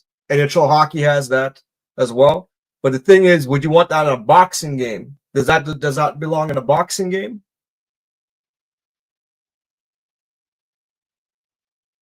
What you Like said? a rewards. I missed it. What you were saying? Well, Mike was talking about this reward system. They should have a reward system to basically reward guys who are coming forward, who are showing what do you call it, aggression. You taking the referee? I mean, you taking the judges out of the occasion. I mean, out of the boxing match by saying, because each judge scores a boxing match differently. One judge might say aggression, and one judge might like your ring generalship. You know, different things. So each judge is not looking for the same thing. So So that'll be you can't pin all of the judges together. That's what they all want. No, that's so not. so that's one thing that'll come out of it. But then, does it make sense to put a stamina tax on the guy is he boxing his back foot, or is he running? He's running back. Is he doing like a Jake Paul move? Is that what he's doing? Yeah, but it depends, because a lot of people call everything running. That I don't know, because if I'm constantly was Jake Paul running? Yeah, Jake Paul. Was he running, or he was boxing on his back foot kind of thing? No, that joke was running. But he was running, right? So that's what we have in Undisputed. We have that. That's one thing for sure in Undisputed we have. But do you attack? But then yeah, Jake Paul got tired, so there has to be some kind of tax on it. Yeah. What's up, country boy? E-Boxer said, that's what I'm trying to explain. They're the market for sim and sports game. It's a huge market in there. It's the companies that's doing that. They making people repeat what they want them to repeat. It's a huge market for sim sports games. Why don't they see? You know what we need to do? Push for them to make a survey. That would shut us all up. Hey Jay, you said that I give you combat sports games that are relative to combo. UFC 4 outsold Call of Duty, Madden, and Last of Us 2. UFC 4 outsold Call of Duty. It also outsold Madden and Last of 2. Where are you getting that data from, man? Hold up. UFC EA doesn't release the sales data for the UFC series. But I always they don't have. There's no. But I always thought that the Knockout Kings outsold that. I think I always thought it outsold it. There's sales data for those games, for the Madden series and stuff, but specifically for the Fight Night series, since Fight Night series, EA UFC, I think since probably UFC 1, 2, 3, 4, 5, they don't have no sales data. They don't publish it. So that's what I'm saying. If they don't publish that data, how are you coming to conclusion that UFC 4 outsold Call of Duty and outsold Madden? Yeah. Esports Box said, that's what I'm trying to explain. They're the market for sim and sports games. He's trying to say SCI should only be targeting a casual audience with arcade mechanics. The game will not sell. Y'all will see exactly who controls the sports gaming market. If they made the game arcade only, it'd sell just like that Creed game sold. It didn't sell that well. Yeah, it was VR, but still, it didn't sell that well because people wanted a realistic sports game. Even what's going complaining about, they said they try to make it. They don't want to give 2K. They always say they don't want to give fans like over the top realism, but it's like realism. You know, whatever that even means. It's realistic, but it's not like over the top. I think it was one game that was more realistic than they got now. like you crash into somebody too hard or the wrong way, you might get an injury, or both of y'all get an injury. They had that in there. Let me see. Oren said, thinking about it, yeah, it will be okay. Nothing over the top, but fighters and athletes do get into a flow state when they start performing well.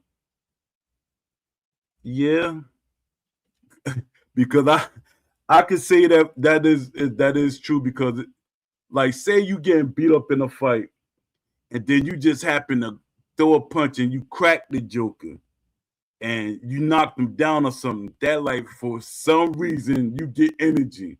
You was dead tired, but you hit the Joker. And this is something I'm going from experience. I was dead tired in a fight. Joker, and in the heavyweights and you in the amateurs, the heavyweights and the amateurs is dangerous. I think almost kind of more dangerous than the pros because you got Jokers throwing bombs, all boom, boom, boom, boom, boom, boom. And Joker cracked me, and I was like, oh, that was like, yo, I couldn't get myself back together like I wanted to. Let me see, nothing over the top, but yeah, but when I hit him and cracked him, yo, I had a lot of energy. I was hitting him with like 15, 20 punches. I was throwing punches because they're like, where the energy come from? Because they thought I was done. Laughing, All Pro Football 2K8 is the most simulated football game ever. Blows current Madden games out the water. The game didn't even say 200K copies. That's why I say you don't compare Undisputed to Major. No, you know what, man? Here's the thing with All Pro Football 2K8. You have to take this in consideration. It didn't have a community suite built into it to say, okay, I could download rosters or I could download anything to fix the game. But secondly, it was only for PS. It was a strictly console game at the time, so you couldn't even get mods or anything. If that game came out for the PC at the same time when it launched, it would have been different. There would have been the mods would have been there off the bat.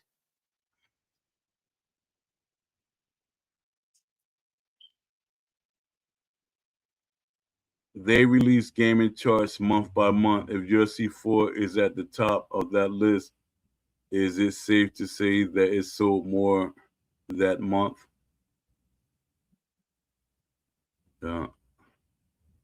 I mean, nah, with Undisputed, we can compare Undisputed. See, this the thing. And I think somebody on the team kind of said it. They said, no, I said it. He said that the past boxing games didn't have anything behind it. I'm like, why would he say that? That's hurting what you're trying to relay. Now, with Steel City, they had hundreds of boxing games. I know a lot of y'all said hundreds of boxing games. It was really that many. Yes, it was. They have hundreds of boxing games as examples. So it's no excuse. EA, they like the Knockout Kings, they had an excuse. They were making the boxing games, but they had nothing behind them. Dr. J, what's good? Ready to Rumble was an arcade boxing game that sold well. Not really. I did the math on that. It ain't really so that well. For the time, probably. Hey, you know what else for Pro Football 2K8 that I just thought about too? If you think about it, 2K20, that game had a competition. The competition was Madden. Not just Madden, but other football games were still on the market at that time. They had multiple competitions, kind of thing, right? Like three or four football games. Undisputed has no competitor.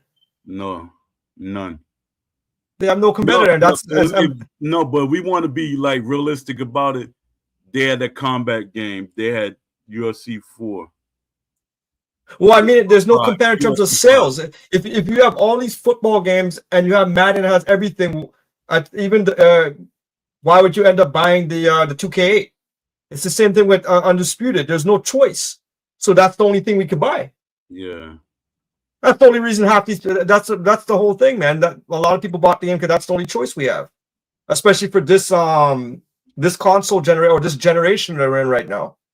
Dr. J, you coming in wanting to argue, man. You want to argue. In this day and age, for a fact, it's factual, 100% factual. Arcade sports games do not sell a lot. I did the research on it. 100%. Can you tell me what modern day game that's arcade that is selling well? I'm talking about sports game. Arcade, if that's the case, why isn't there another Mike Tyson Punch Out? Why is there another what's that, Ready to Rumble out?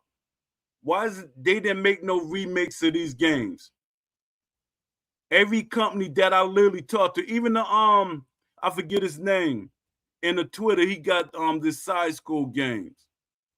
And I was telling him, I said, yo, man, I'm gonna keep it a buck with you.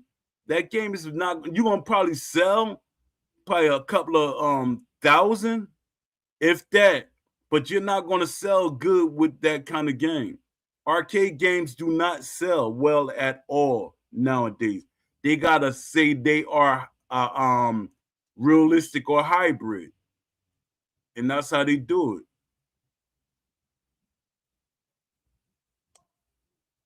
But y'all still not listening to what I'm saying. I said modern day arcade games is not selling. Because if they were making those games nowadays, they will not sell.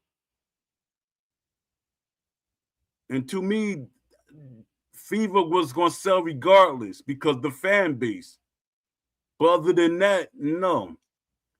Oh, I got a good example for y'all when y'all trying to say the alternative to the sports. How about Face Breakers, the boxing game? That was EA arcade, like straight up, we're gonna make an arcade game. That was an arcade version of boxing. It didn't sell well. It did horrible. You know how long I used to be going at them jokers for that game? To this day. Jazz, bro. To this day. Let me see. Okay, that's my bad. The I don't think is ignored. The market for casual is bigger than one for some. I explained this. This I'm gonna make sense out of it. When they say the market for games, when sports games in general, the doggone water bug, where did that come from? But the doggone when games, when they make games, Dad, I lost my train of thought because of doggone bug. That's perfect. You know what? I'm coming back for Jay.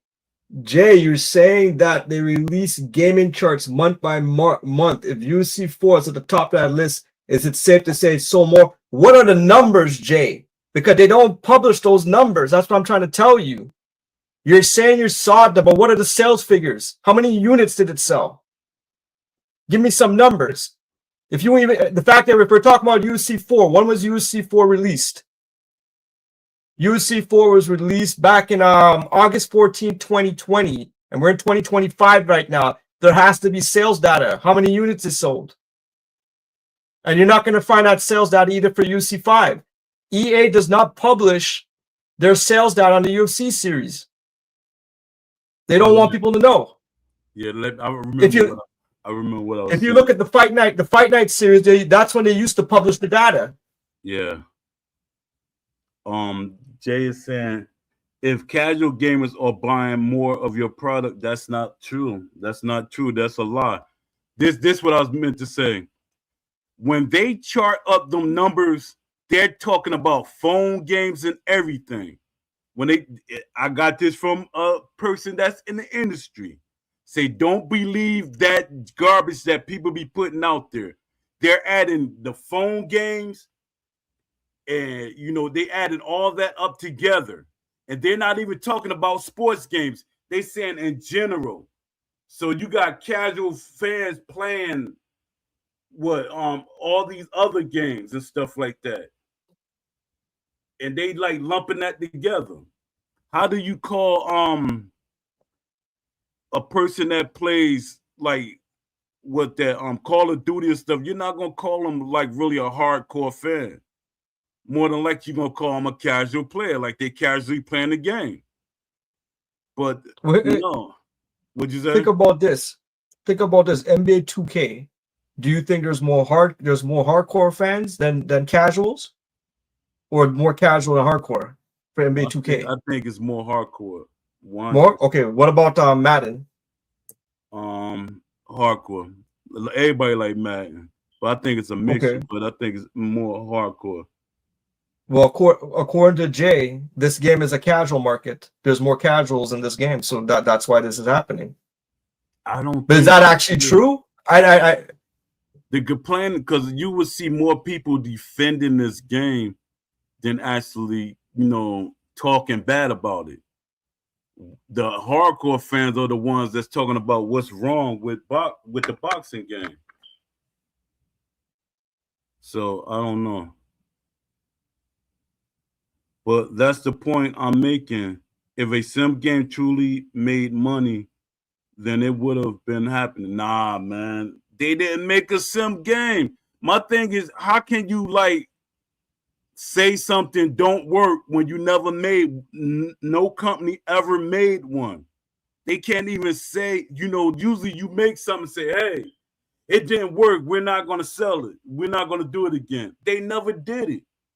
They didn't even give it as an option. And my thing is, why don't we have the option? Because that right there would tell you if the game sells. All right, you got the arcade mode and you have a sim mode. Then you do the data of which one people are playing the most. And I'm guaranteeing you that most of them will be playing the hardcore, the realistic sim mode. But while we got you here, Jay, you could push for that survey. You could push for Steel City to make a survey. Yep. You got the voice. You could push for them. Hey, make a survey so y'all can get. It's smart business to me. It's a smart business move. Because I posted the post about companies should go back to the old ways and do surveys. Because you could identify your fan base and you can literally make sure you accommodate that fan base too, instead of just like, hey, this is what we put in the game and this is how you got to play it. Let me see. I don't know that's necessarily true though at JMA. We don't have a sim boxing game. Exactly, that's what I'm saying. We don't have a real boxing game from the past that did bad. And my thing is, fans bought Undisputed because it proves my fact. I mean, prove what I'm saying right, because like a week or two after the game dropped, no, I say after that million sales, and people found out what the game really was, the sales dropped drastically, literally. They're like, look at the Steam, look at this. It was dropping. So that means they were there for what they thought the game was going to be, which was realistic. That game looked realistic. SCI e-boxing champion said SCI claimed they was going to make a sim game, and they probably should have, but they didn't. They built a fighting game. It's exactly what it is. It's a fighting game. But that's the point I'm making. If a sim game truly made money, then it would have been happening. Nah, that ain't true. I had these conversations. I had these conversations with EA developers and stuff. They agreed with me. They said it's not us, it's EA and its investors. They said, I 100% think that a realistic boxing game will sell well. But they said their model was like hybrids. Every game had to have a hybrid feel to it. That's how we're gonna sell the game to people. Jay said, fact is, every company, including SCI, wants money. They did whatever needed to get that money. But the thing is, they would have got more money if they made the game realistic. 100%. For one, people were starving, boxing fans, because if you really pay attention, my thing is I pay attention to people. When the boxers look at the game, they look at it like it's unfamiliar to them. Like the game is not respecting what the sport is supposed to be. They gotta literally act like it's what the game is supposed to be. I was looking at them playing, like, yo, what the heck's going on? Me, when I played the first ones, I said, this is boxing. I called my son, I said, yo, they got real boxing in the game. I was happy dancing and everything. And I said, yo, all they needed some tune-ups and everything. They took all that away. Let me see. Jay said, this is me being honest. They're not going to look at that survey. 100%. I know they're not. But I'm talking about if it's made by them, they're not going to look at my survey. But I do see, because on LinkedIn, I can see who looks at my posts. So I be seeing some of them, those Still City guys be looking at my posts. So I was like, all right, I got you. Y'all monitoring me. They probably monitoring this. Let me see. All we can say is Fight Night Round 4, which was the most developed is in the series, so well enough for a sequel. The sequel was Arcade, and the Fight Night series ended immediately. Yep. And I saw it coming. And no, he didn't apologize to y'all. He apologized to me and a couple of the guys. Low Alabama he could confirm that because he was a senior moderator like I was. They apologized to us. They say we couldn't do that much because they made us focus on the story mode to capture the casual fans. The story mode was for the casual fan. It wasn't for everybody. Hey, if the hardcore fans like it, all right. But they was trying to catch the casual fans.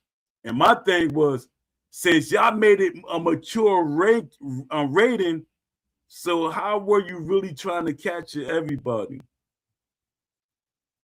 I wish I could share the email that we had, the reason why they used the M rating.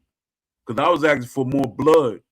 I said, we need more bruising and blood and Fight Night series. And they said, well, we're going to have to fix that with something. So they did the story mode. Said we get the M rating and we could get it in the Fight Night game. Then they took it out. Like, they took the excessive bleeding and stuff out of the game. Hey, just going back up there. It's Jay had said if a sim game truly made money, then it would have happened already, right? Yeah. He's saying that's never the case. So then why is Truthbound happening? Yeah. Why is Tale of the Tape happening? Why are all these games popping up? And they literally trying to make it realistic. This is unprecedented. We never saw this in the days of Fight Night Champion or anything. There was never really like the amount of stuff. We're seeing people desperate because they want to. Everyone's trying. The common theme is everyone's trying to release something that's a boxing similar. Nobody's coming out with My Little Pony boxing games right now, man. You know what I mean? Like everybody's doing. So like you can't say that it's happened. The only problem is that it's not a problem. The community has to do it, man. Shit. Yeah. Boxing Champion said at J. That's presuming that there's a sim boxing game already. There isn't. Someone would have to make one for it to sell well. Facts. They did that in January with the playtest, and I told people on camera that it was purely to make them look good. They already had the changes made. Yeah, I kind of figured that it was done too fast. You know what that means? That also means that the patch notes are they're also using the patch notes to make themselves look good too. The patch notes don't say what's going on either. Yeah, so how can they when Undisputed 2 comes out, how can fans trust the company? Reputation? No, what's going to get them is the content creators have to work double time. Oh, for sure. No shots at everybody, but they got to work double time to make the game look good. But you know what's funny? When you look at other indie at the time, other indie developers, usually you always see the owner, they're talking about the game. You know what I mean? They're always talking about the progress. With this game, it stopped. Yeah. It stopped. It went dead cold. You don't hear the passion. You don't hear the passion anymore because there is no the passion's gone. Yeah. This game is a dead end. That's why they couldn't do that round table, because it would have been like a grave, like they was going to their grave. They didn't have nothing to really talk about because we was already, we knew it. We kept calling them, man. We kept calling it before we said, we ain't getting no, we're not getting a round table. Then they made up the excuse that you can't do a live round table because it need a lot of moderators. Not at all. I used to do live round tables with EA. I literally used to do it with the developers. We ain't need no moderators. Let me see. Nobody wants to put forth the effort to create a sandbox game. Or he repeating what Jay said. And Jay said, I mean, this is the most respectful way possible. Those games are capitalizing on what the community wants, which is fine. But again, I know the community biting down and getting those games ain't high. Bloody Knuckles is considered more sim. There's barely to get 20 people playing. No, what hurt Bloody Knuckles was what Love C Shorty did in the beginning. That hurt his brand and hurt his game. When he tried to sell it for $60 or $70, that hurt him right then and there. He should have, been realistic and sold it at a decent price, and people would have supported him. Because what he's doing is for it to be one person is respectful. Let me see. The popularity of UFC and its games had a lot to do with boxing games falling off. I disagree with that fully. I wrote articles on that too, because the popularity has nothing to do with it, because if boxing stopped 2 years ago, if the game is good, the game is good. A good game will sell well, no matter what kind of popularity. Is war popular? I'm not thinking so, because look at Call of Duty and Battlefield. Stuff like that. Look at all these games that's selling well. Is we living in a fantasy life? No, but it's selling well. Yo, how many years was when they released the first the pre-beta? How many years was it in development at that point? The pre-beta, that was when it showed up the early thing in Steam. What do you call it? The early test. Will came there in 2021. So that's when we started getting when we got the pre-beta. I think that's when we got the pre-beta. But I'm talking about the one that was in the Steam. The one that was in the Steam store, that one. Like the play, what do you call it? The early access, they call it, that one. Yeah, I think that was in 2021, 22? No, I think it was 2021. Jay, you could correct me if you can. According to people. Let's say it was 2022. Let's say it was 2022. So how long was the game in development before they dropped that? Well, if you want to be like since 2019. 2019. Okay, so 2021, That's when the okay, company was made. That's when the company was okay. So so we're gonna say it had about 3 years of development before that early access came out on Steam, right? Yeah. Okay, let's just say 3 to 4 years. What Bloody Knuckles, how many years of development was that when he released it? One? 1 year. I think it was 1 year, yeah. Yeah. So like Jay, man, that's an unfair argument you're making about Bloody Knuckles. You're saying Bloody Knuckles is considered more sim. But the thing is, and there's barely 20 people playing it. But the thing is, that game 1 year in development. You're comparing it to Undisputed. That's an unfair comparison. Yeah. Jay said, according to people, that's not true. You're a hater. I made a video saying that, and people said I was hating on dude. You was kind of hating on him, Jay. No, I'm just playing with you. No, but to say that the guy that's a 1 year that was 1 year development and say okay, that is basically Jay's trying to say that okay, he came out with something 100% sim. It's a game's underdeveloped. There's a difference. It's an underdeveloped game. Yeah, it's underdeveloped. You can see the potential more. You can see more potential in that game than you see in Undisputed. 100%. We don't know what's gonna happen once. Like that was one thing about when I saw the recent update. Like I'm waiting to see more frames. I want to see more frames at this point, more polishing of the game. Yeah, let me see. Jay said, "I'll say it because I don't care." The roundtable actually had a lot of great information to answer hard questions. I'll let you guess why that wasn't released. Because the Candyman. What else it could be? Is the Candyman. Oh, man.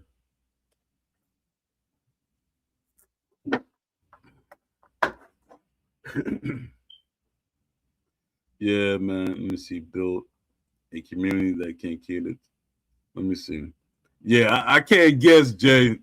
You just let me know in the DMs. I hate saying that to a man. Hit me up in the DMs. That sound weird to me.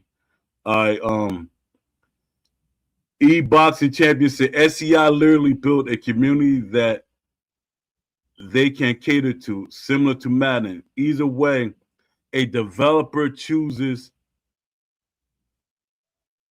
they could create a community that wants what they're selling. Devs just go the easy route. Exactly. Them developers, they like really, and it's not me saying this. Everybody think when I be saying this, other developers are saying it. They robbing Steel City. Them developers, they got robbing that company. They robbing Ash blind. And he got big glasses on. They still robbing him. He see everything. He like literally watching them rob him. Yo, comeback logic in a boxing game. How would you implement that? Does it belong in a boxing game? A comeback logic?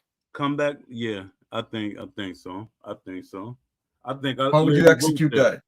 Because some people they like come back. They get that energy. It's basically what we were talking about earlier. How you get that like energy boost, kind of like you start boom, boom, boom, boom. Yeah. You know, that's not arcade either. People, they can be dead tired and they crack you with a punch and they get energy. Oh yeah, what's come had that? Steel City had that in the game. They had that in the game at one point. That's how the adrenaline meter was supposed to work. Yeah. Where it would start to increase as you did stuff, kind of thing, right? Yeah. So if you be getting beat, but you just catch the person, boom.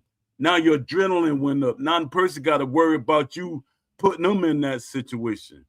It's not just like you had automatically hit him and he just like you just powered up. No, his adrenaline just goes up. What do you think would cause something that like for them to basically go 180 and how it was designed? That's a big design change. The fact that even to leave it in the game broken the way it is right now and get away with it, you know? Yeah, how do you make a design change like that? That's conversations they have behind the scene, and I could kind of say who it is, but I don't want to sound redundant. Keep talking about Will Kinsler.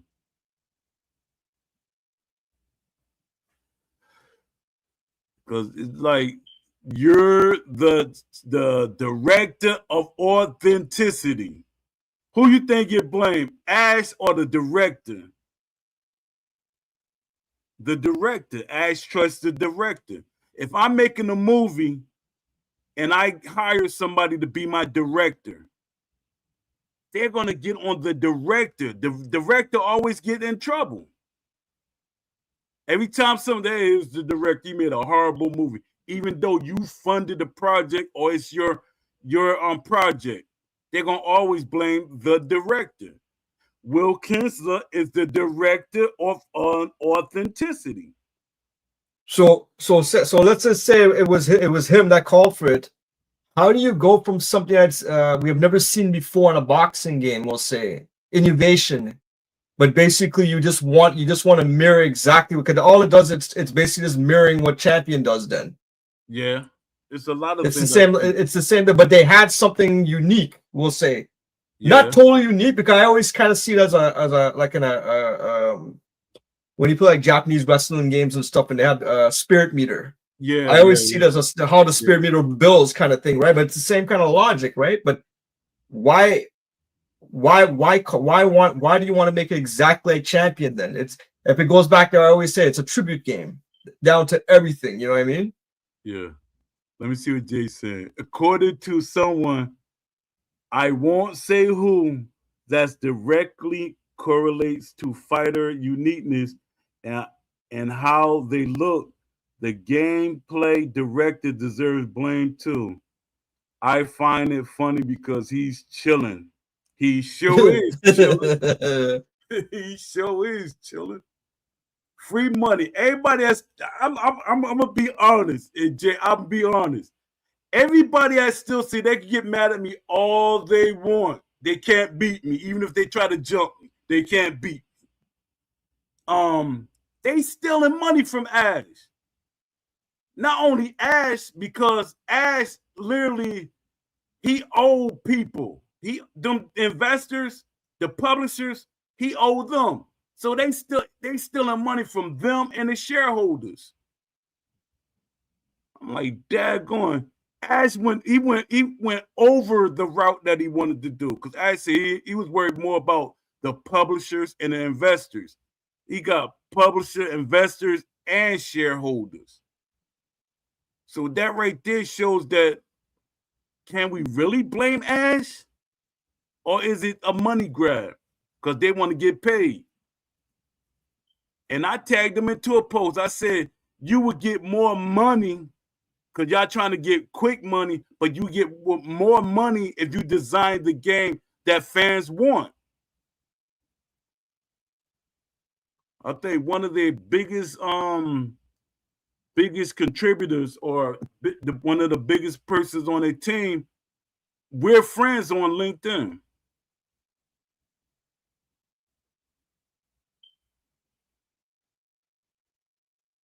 Oh yeah, I knew that's what it was. It's partially the fans, because that's what Brizzle used to tell me all the time. He said fans can rush a game. That's why a lot of times EA, they have to like be selective with the way they bring out content. Like they letting them know, hey, we're about to make this game. I had content I never put out. I like literally have content I never put out for EA, but they put out content because they want to keep people engaged, but they don't want to put it out too much, because the fans gonna make them bring it out faster than they should. Or with EA, they was like, no, we're gonna show them at least a month before the game release, or a couple of weeks before the game release. That's how they was doing it. But you got these guys, they just started making the game, and they want to tell people about the game. They're gonna rush the game out.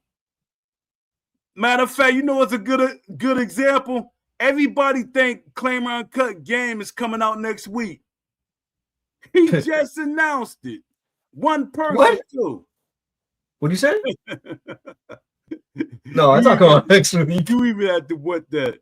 No, I said Yeah. people. I said once you announce a game, people want the game immediately. And I think it was bad for Claim Uncut to make the announcement, but I know why he did it. So he could get investors or get money to make the game. So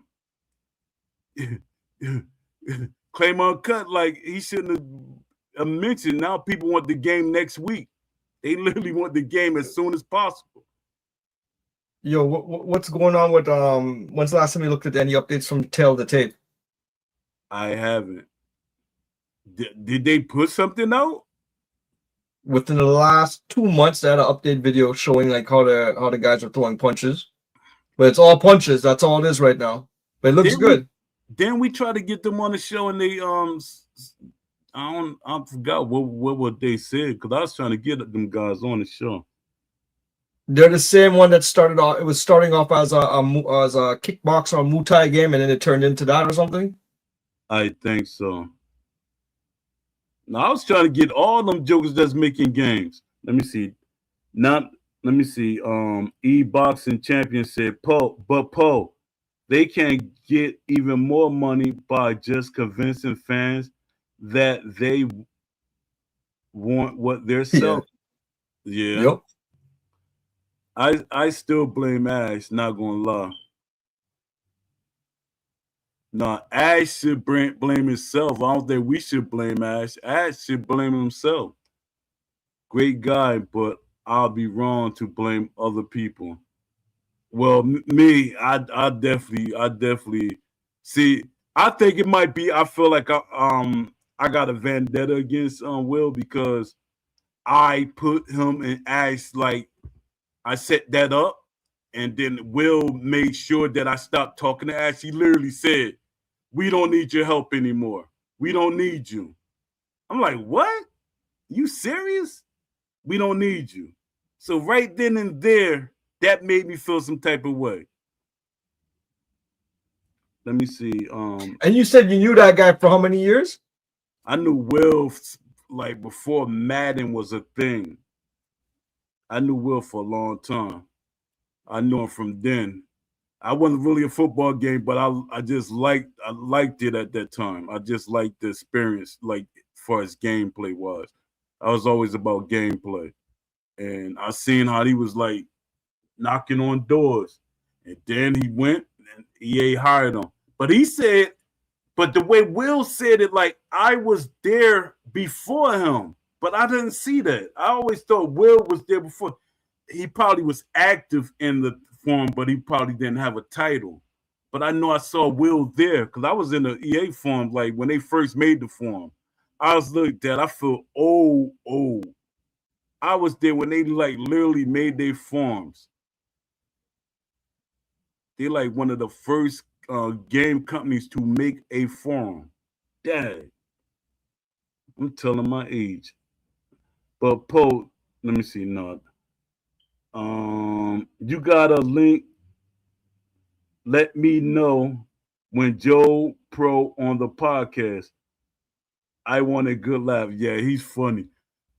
We supposed to be getting him and Beast on the show at the same time. That should make for great. That's gonna be a crazy show, man. And AJ want me to be here and be a moderator. I don't think I want to do that. Let them talk amongst themselves. That's gonna be weird. To be honest, I understand it in your case, but I can't say that for everyone else. Everyone gotta get it. Yeah, true. That's true. I just if I'm after somebody, I'm just not gonna burn the whole house down. I'm gonna pinpoint the joker that caused me trouble. I'm gonna get him. I'll bring him out the house and throw some. No, I'm saying too much. All jokes, YouTube. All jokes. Yeah, man. So, so Jay, are you gonna ask for the survey, or you still think it's just put it out there? You got Jay, you got clout, man. You got clout. I've been trying to like on LinkedIn. I've been tagging them, EA, 2K, PlayStation, well, Visual Concepts, Take Two, and some Japanese companies. Man, if a Japanese company make a boxing game and they made it realistic, it's over. It's over. It's gonna You be know what's over. mess? You know what's messed up when you think about it? Nobody's ever really talked about this, but with Turkey and the dimps, whatever, and it's all like no one. Well, people are suspecting now it's going to be an arcade boxing game, right? Yeah. But we've never heard of anything with what's his name? What's the big shot? What's the big shot boxer down in Japan right now? Oh, a new Inoue. way. A new way. Do you, do you think he would even be part of that game? Yeah. Because you know they're trying to make it TKO, and Inoue is not going to be TKO. He's big enough by himself. He doesn't need to be TKO. Yeah. He's down with Bar Aram. He's under Top Rank Promotions. Well, he as an independent, he'll make more money than Yeah. going under a TKO label. Yeah, he would. Especially, yeah, he would. Because he got the whole Japan behind him. So it makes you wonder too if whoever Turkey gets, if he's going to start signing them to become a part of the league. Yeah. Jay said, I'm just a dude who makes videos. Man, stop playing, man. I will ask, but because I respect you a lot, it's not worth it. They'll do it and not even care to use it. But Jay, I'm gonna tell you one thing, and this is the funniest thing, which I hate, because this company has turned into a marketing tool. But by them doing a survey, that's great marketing. That bring more eyes to the game. People gonna be like, hey, let me see what this game is about, and we can see what we expect for the next game. It'll actually bring more players. It's a good marketing tool, a survey. Especially you be like, what you expect in the next undisputed game.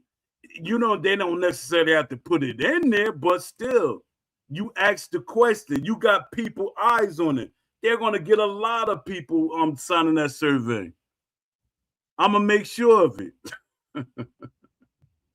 Not saying I'm gonna constantly do it over and over. No, I'm gonna make sure the internet get it.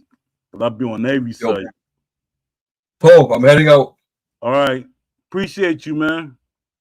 Appreciate you. Good show, man. I'll catch you later. All right, later. A new ways becoming a pretty popular fighter, but I don't know if he's mainstream in the US just yet. No, to boxing fans, yeah. Casual fans, not so much. But they put that little anime flair to it, it'll catch them that fan base. Yeah, it'll catch that fan base. They put that little anime twist to it with promoting them. They tried a little bit, but they gotta do it more. They gotta let Turkey push a new way more, you know, because Turkey does great promotions. That's why I hated that Still City didn't use Turkey the way they should have, because he does a great job at promoting things. Let me see. So do y'all let me see. Do y'all think Still City can still capture an audience with a DLC drop? Let's say they drop a Tyson or Mayweather package, but they go to me they have to split them up. The Mike Tyson package has to be with some other boxes, not Mayweather. Mayweather package should be Mayweather, his uncle Jeff, his father, and Roger. They should do motion capture. Matter of fact, they should do procedural motion capture for Roger Mayweather. And they sell a package like that. That package right there would do well.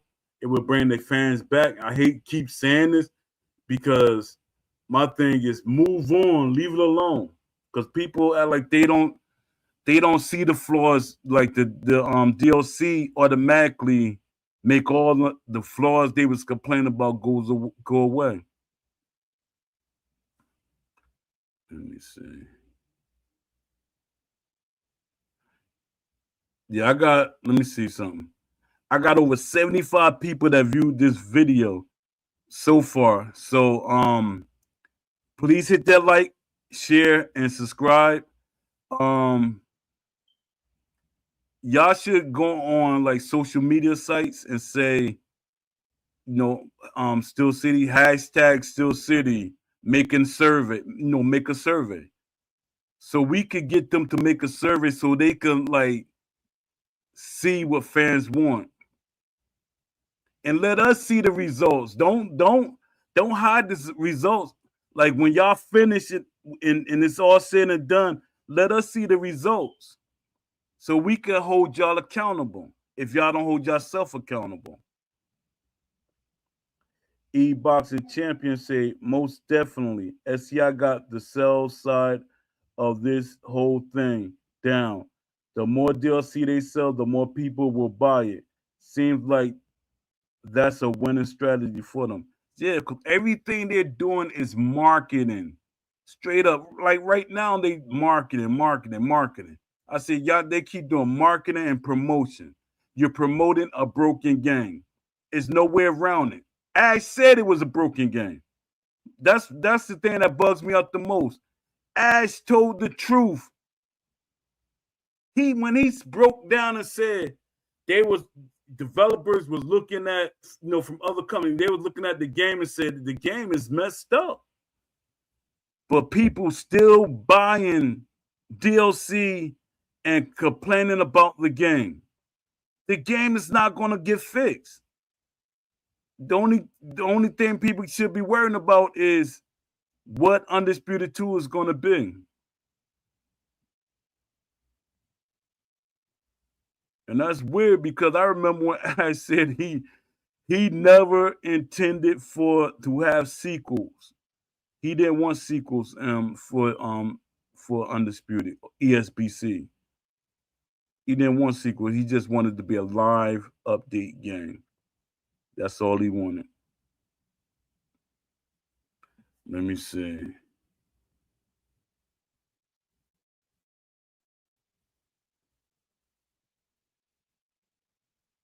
Give me a second, y'all.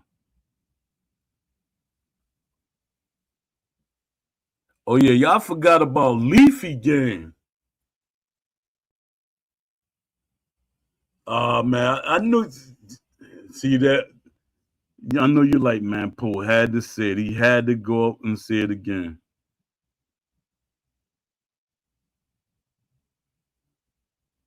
You said that may not be such a good idea. What, the live action? I mean, the live update game? What they call the live service? You don't think that's a good idea?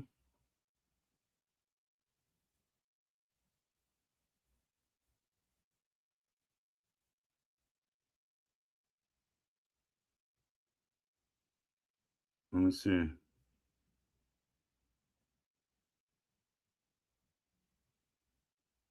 And you know what's funny about the Discord? You got people in there that just want to argue, man. They just be arguing for nothing. They attack people like me and people like y'all because y'all passionate about the game. And that's what companies should love about fans being passionate, because they will bring other passionate people into the fold. So I don't know.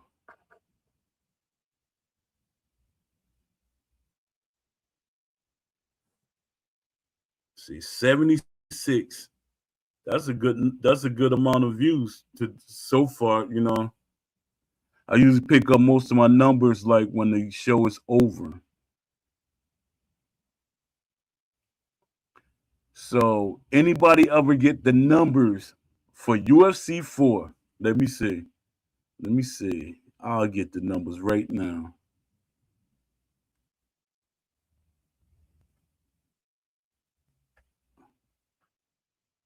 Did the UFC did the EA UFC games sell better than the Knockout Kings? Knockout Kings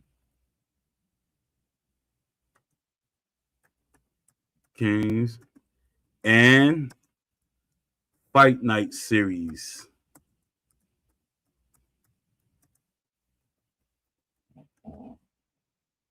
Let me see what I get.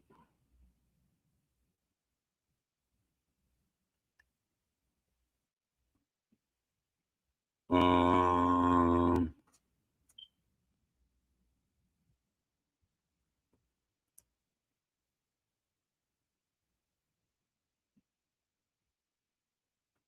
Let me see. What's the numbers?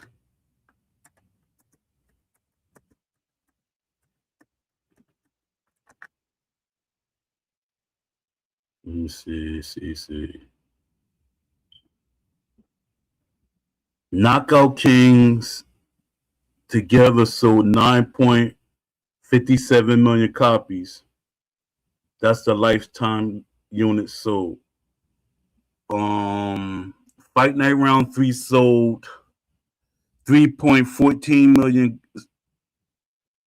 Fight Night Round 4 sold 2.92 million. Fight Night Champion sold 1.91 million lifetime.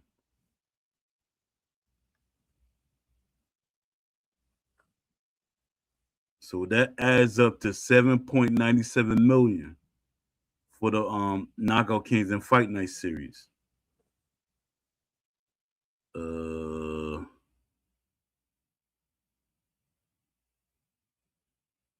Yeah, it's showing, it's saying that there's no public.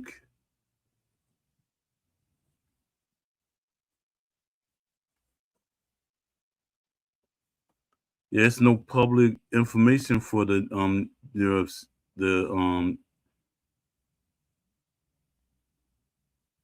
the only one it has for is for the 266,919 copies sold in its first week. That was the undisputed. I mean, that was EA Sports UFC 3. But after that, EA Sports UFC 4, they don't have the numbers. They say top charts in several regions, exact unit sales not disclosed publicly. Then it said EA Sports UFC 5 has not released overall sales figures. Digital sales and installs are tracked internally, but official units sold worldwide are not published. So we kind of don't know. And I knew that was going to happen because I know the whole story behind that. You don't want the UFC numbers to fall behind the Knockout Kings and Fight Night series when UFC is supposed to be more popular, because they should have showed those numbers. Let me see.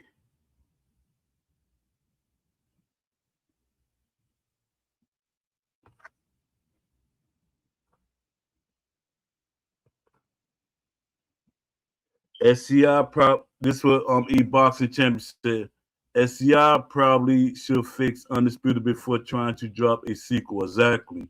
That's what I'm saying, but I highly doubt it because the code is so corrupt and messed up that I don't think they could do but so much. it might be smarter to have better press around the undisputed. Alabama said, is at JMA still in the room? If so, ask the undisputed devs which player base was larger, offline or online. Offline is always bigger. I know this triggers people, but offline is always bigger. You can look it up. Offline modes are more bigger because you got people that work and stuff like that. They don't come home and play online. A lot of people don't play online. I literally did the research on that. I say, let me check this out. Let me stop just listening to what people say. Let me see. Huge drop between 4 and Fight Night Champion. Yeah, that was a huge drop because I know why the drop happened because um EA promised fans, and that I'm not gonna bring up that we I used to do polls, always did polls like I do on my Twitter. Always say, "What do you want?" And people was doing, and they was hoping they say, "Hey, you're part." They felt like I was part of the team, which I wasn't because I was just, we were senior moderators. But didn't they receive Lower Bama? We was like partners. Let me see.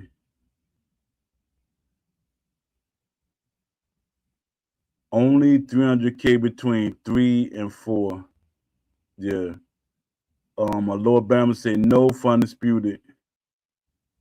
Fight Night Dev said offline had the larger players base by far. Yeah. I think offline for Undisputed is big too. Because a lot of people say they don't like what's going on online. It's like almost unplayable. So that like really increased the fan base. AJ Pack said, told you with respect to the UFC 4 data onwards not being published. Otherwise, UFC 3 dropped in 2012. Yeah, I had to look that up. I wasn't looking at it to fact check you, Jay. I was just looking it up. I just wanted to see where did any UFC games sell more than the Fight Night and Knockout Kings games? And the reason why they don't want to release the numbers because it looks bad on them. I knew that conversation too. They didn't want to release the numbers because if the numbers don't look like over the top, like more than what Fight Night games sold, it doesn't look good, especially for the investors. Let me see. Boxing Champion said Fight Night Round 4 had that slight drop because of controller gate. Yep. 100%. And I can confirm that. Even though the series was still super popular up that point. Yeah. Yeah, but that controller gate, I 100%. I called it. I called it. Round 4 was promoting Tyson and Ali crazy. That's a big part of the sales. Yeah, it was. It was. I met Tyson too, off of round 4. I met the real Tyson because they're promoting the game. Round 4 promos were crazy. They had a bunch of fighters, interviews, lots of rappers too. I was at that promo. I was there. That's I think Tyson's daughter died like a month later after that. Cause I met Tyson, his kids, I met K Sway. I was meeting everybody. Joe Frazier, who else I met? Man, there's so many people there. I seen one of them guys from the what's the name of that movie that everybody used to watch, the with the gangsters. I forget the name because I never really watched the show, but I, had all the Italians there and stuff. They were like Tyson friends. A lot of people was there, like major stars. Um, yeah, but I still got some of that promo stuff. I had a shirt, somebody stole it from me while I was training. They took it. And I found out years later, I seen a Joker in a picture with my shirt on. I said, yo, what the heck? That Joker robbed me. Yeah. So we all of us in here, I know some of y'all probably got banned, but we need to say yeah, Soprano, thanks. I appreciate you, man. I appreciate you. You know what I was talking about, yeah, because he got friends that's from the Soprano. They were there. Um, yeah, all of y'all that's in here, that's in the Discord, put tag, give us a survey. Something like that. Something to that, like that. To let them know that we want a survey so our voices could be, at least we feel that our voices is being heard. Because the thing is, if they do a survey and they drop the numbers like of certain things and what they said, like they made it public, I could use that same information and give it to other developers. But the thing is, I don't have a company behind the survey that I made. I think the survey that I made is like everything, that fans could like, hey, yeah, I don't like this, I like this, stuff like that.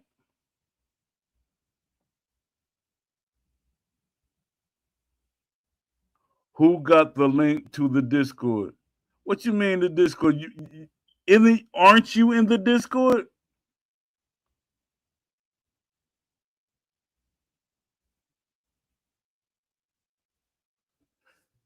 I thought you was already in the Discord. What you need the link for? Let me see. I gotta hopefully nothing mess up. I be having a billion things open on my screen. I'm what you call a collector, not a hoarder.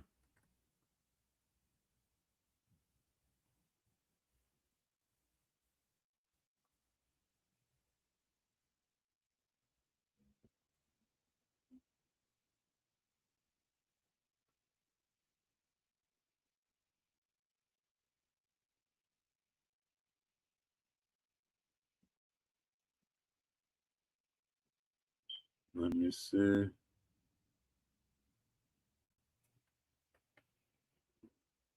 Almost forgot I was still in the chat. Give me a second. You said you wanted the directions to the undisputed Discord, right? You wanted the link. Give me a second. Let me see. All right.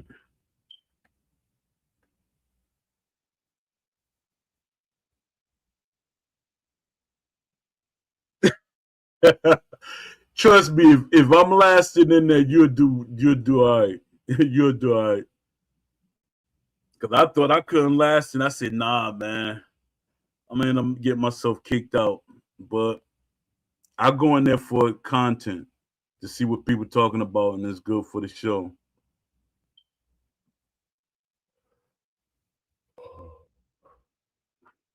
You'll realize there's a lot of people in the Discord, they actually kind of think like us.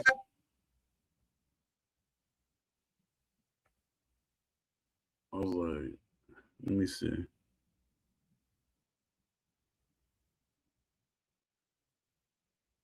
Yeah, I think, let me see something.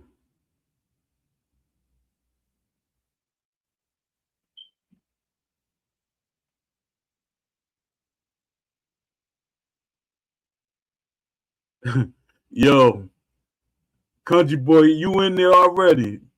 You doing the hashtag?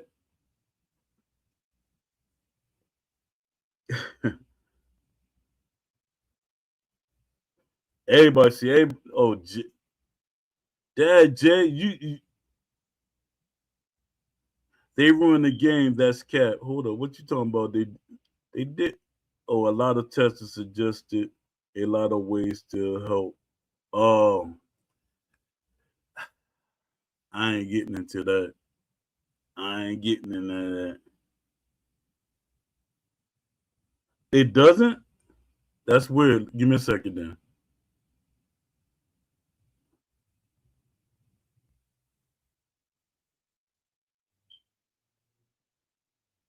Let me see.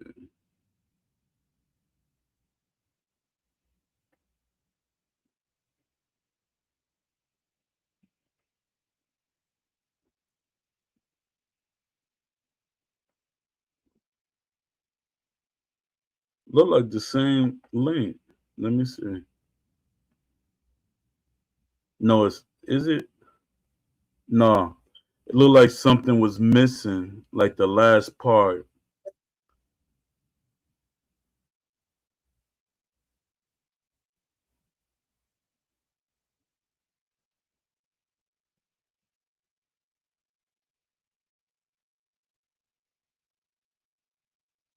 Yeah, hopefully that works.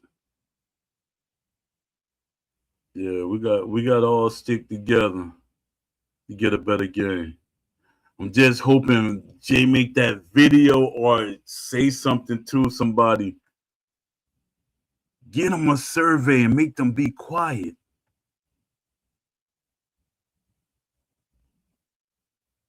That's all you gotta say. You want to keep them quiet, and it's a promotion tool. It's 1% a promotional tool. They like promoting the game so much. Do the survey.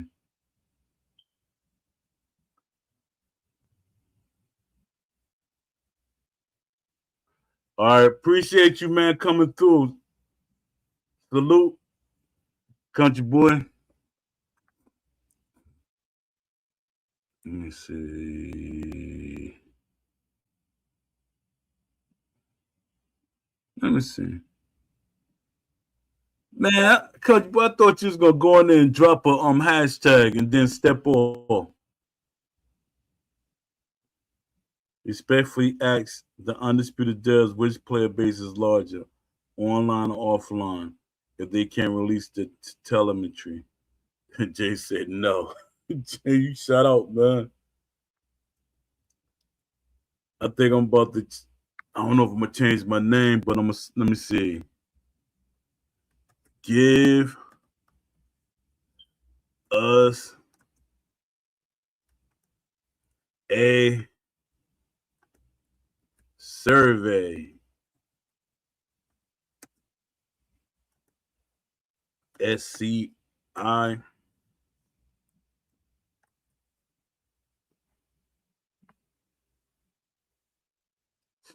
Yeah, let me see.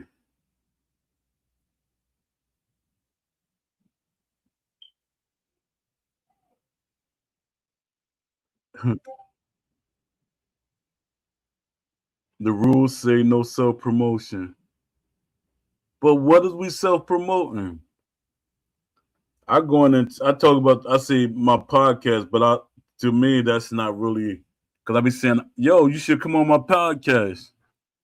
I'm glad they don't take that as self promotion.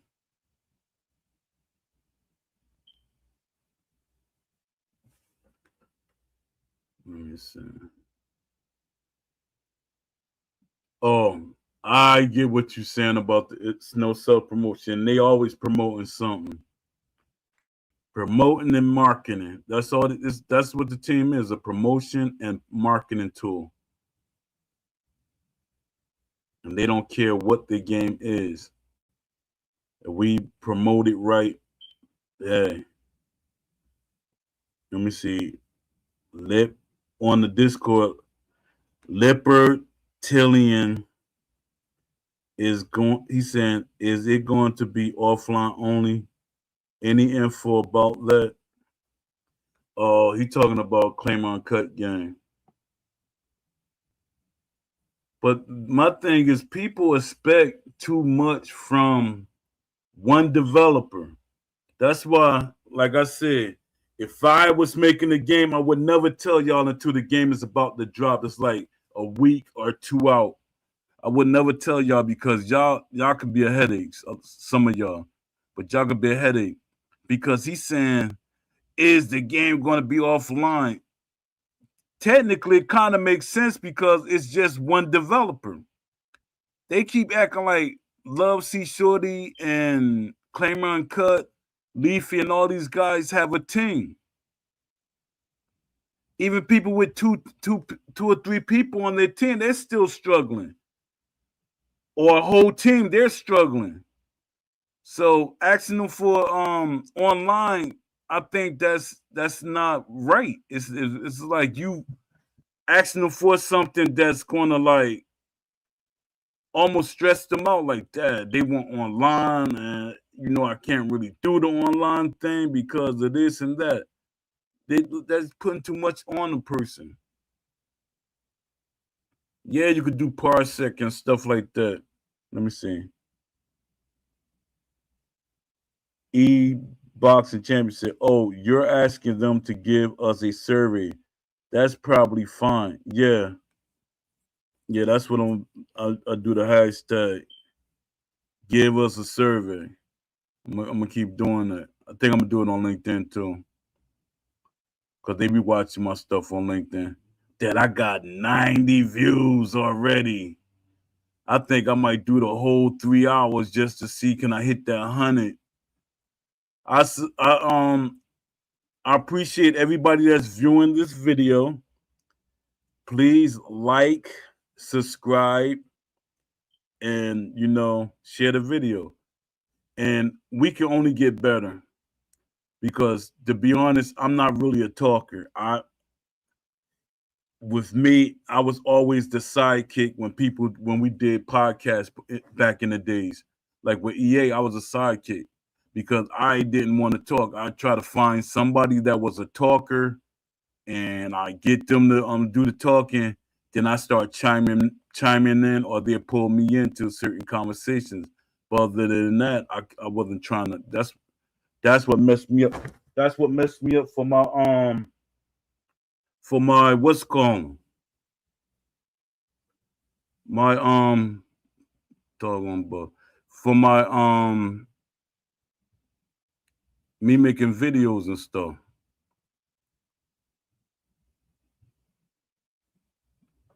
Not Fight Night Round 4 though. Wonder why. Hold up. They like comparing Fight Night Champion to, but not Fight Night Round 4. Yeah, that's true. A lot of people selective. They selective. That's crazy. Yeah. I don't know. I think we got a good chance of getting some from Steel City the end of this week or next week. I'm just guessing because they're trying to waste time, find a way to waste time because I was looking at the latest post, and their latest post is let me check it out. The latest post is they talking about what is it, walkouts or let me see. Let me make sure because I want to get my information right.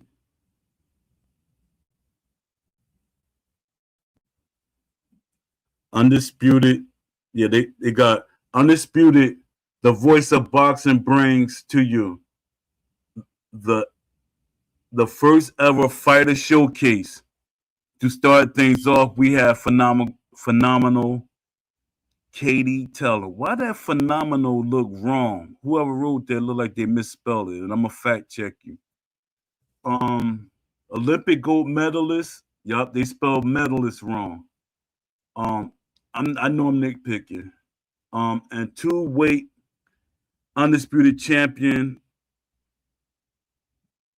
Ireland's first class pride, the Bray Bomber. Who would you like to see next. I'm guaranteed that's what it said. Cause I ain't. Let me see. Who would you like to see next? Tell us in the comments.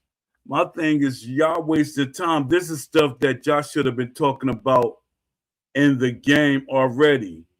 It should have been videos showing each boxer boxing, or you had them playing as themselves with AI. If you played the boxer AI and he was fighting like himself, that would have sold. I mean, that would have caught a lot of people attention. But you didn't. Poe know about marketing and promoting stuff. Trust me. I'm gonna tell you. I'm gonna tell y'all because I know you're like Poe just talking. I used to make cheesecakes. Being that I turned vegan, I stopped making cheesecakes because I'm always the type of person. Why sell something that you do not eat? I want people to see that I can enjoy what I make. So I'm not eating no cheesecakes and stuff like that. I made a lot of money off of it.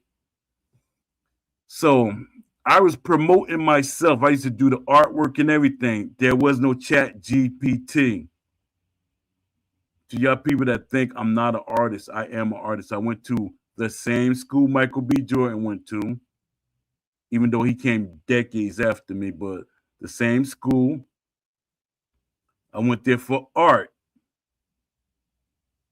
So yeah, so art is my thing, and that's why I try to like everything. I try to like make sure it's right.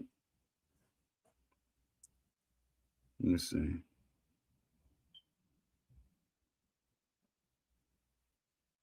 Poe heading out, bro. Appreciate you, Lamont Davis. I almost forgot you was here because you be just watching. You don't be saying nothing.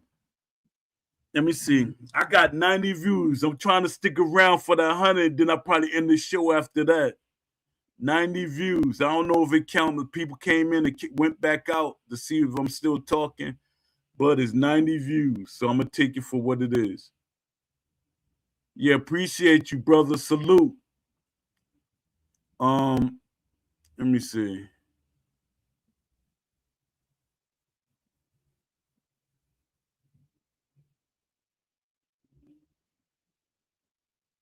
See, even the undisputed, it's not moving. It's like stuck. It's like stuck. I looked in there. It's like nothing is moving. No anything.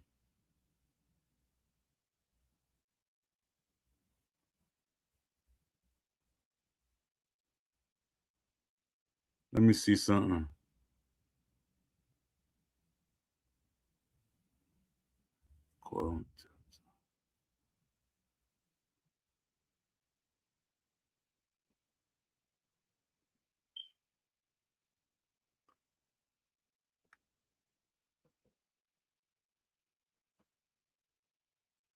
Oh, I see what you doing. I should advertise the site. Oh yeah, I got my own Discord. Whoever's here, you can come in there and start conversations too. Yeah, y'all can start well, you snuck up in, Blaster. I ain't see you. Pigs. Yeah, you snuck up in. Yeah, this the for my Discord channel that I'm set up. It's not my channel, like I keep saying. These channels are our channels. Y'all could go in there and post anything you want, basically, that's dealing with boxing and conversations to make a better boxing game. You know, help us get the fan base built up. My thing is, if we become strong enough, companies got no choice but to listen to us. They will listen to us.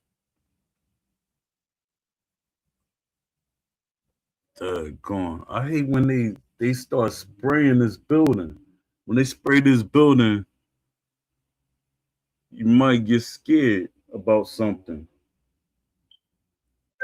I know I shouldn't be talking about it online, but I'm very transparent about stuff. Let me see what was going on.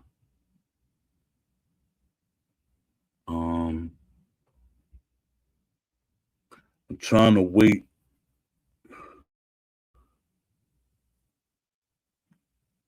Oh, let me see something.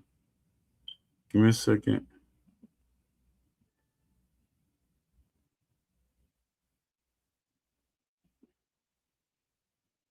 Okay. I'm trying to get two guys on here. One in the Discord, his name is Pacali. He seemed passionate, and OBSI. He's very passionate, and I think he's a coder or a game developer, some or modder. I know he's within that realm because we was discussing something, and he liked something that I did.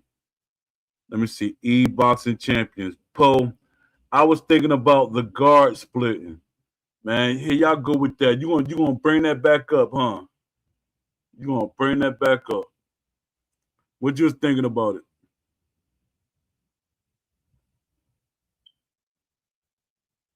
it? That conversation, boy, that's a headache. Because with me, I see things a little different. Like when everybody be saying about defense and stuff like that.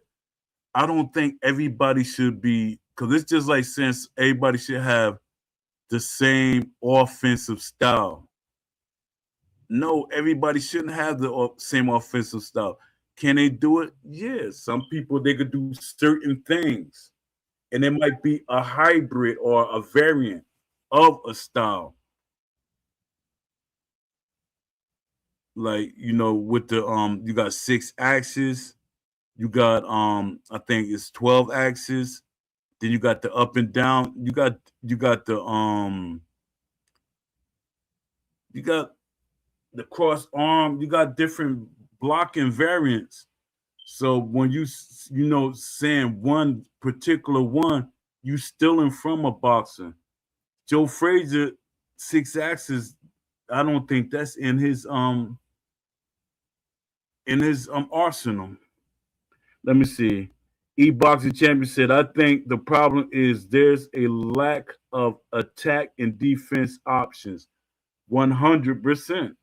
That's 100%. I literally kind of said that. I said literally kind of said that. Like I'm skateboarding, right?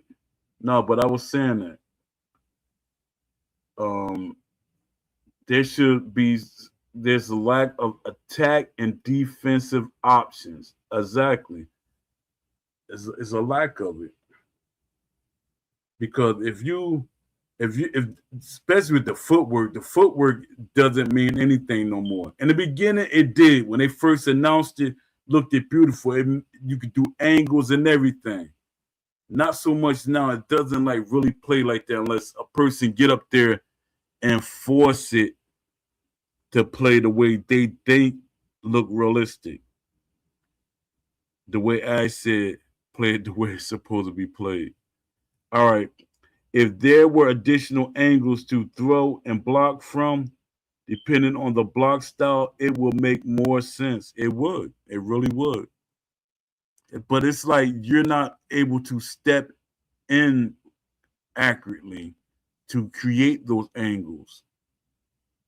Like if you have micro steps and stuff like that, I think they had that in the beginning. You could do micro steps.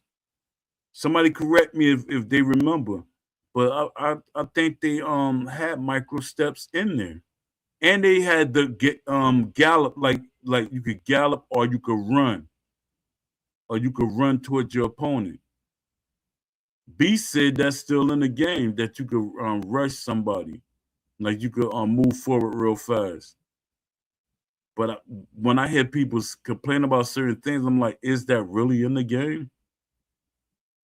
Because if you could do that, you could semi cut off the ring. Let me see.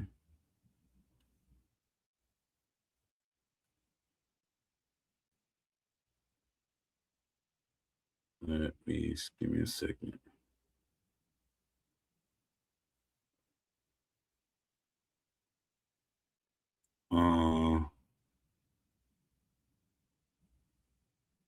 Yeah, that I'm reading something. Somebody said, from what we heard, SCI didn't listen to their testers. They don't. I really can't see SCI listening to their testers, and I think they're just going through a process. Hey, give it to the testers. All right, give us back that information that we're not going to use, because it's nowhere in the world that the content that fans are getting has been played test accurately or the way it should have been played. Or accurately, or the way that shows that they really test the game. It's crazy. You literally pay people to test your game, yet every time there's hot fixes or more hot fixes and more hot fixes, or you got to do something major. That's crazy. That means you're getting played, EA.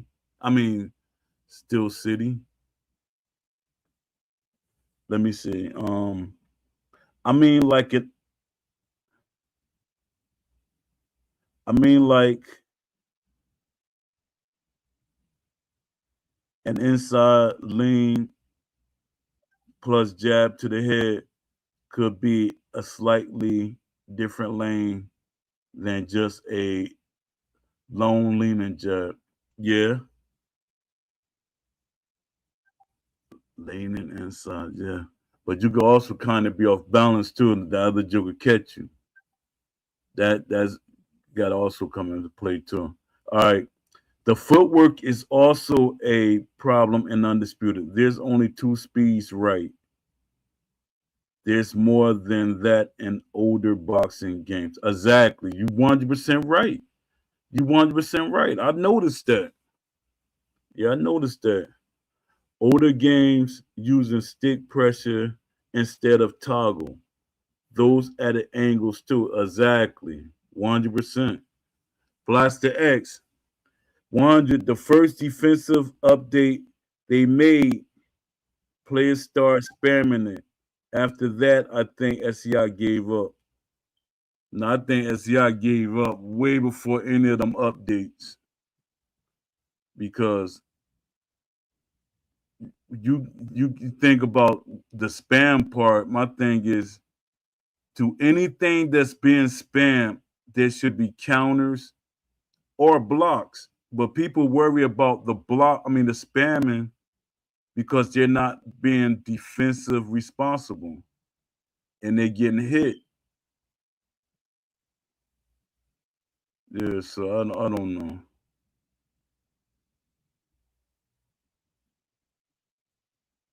Let me see.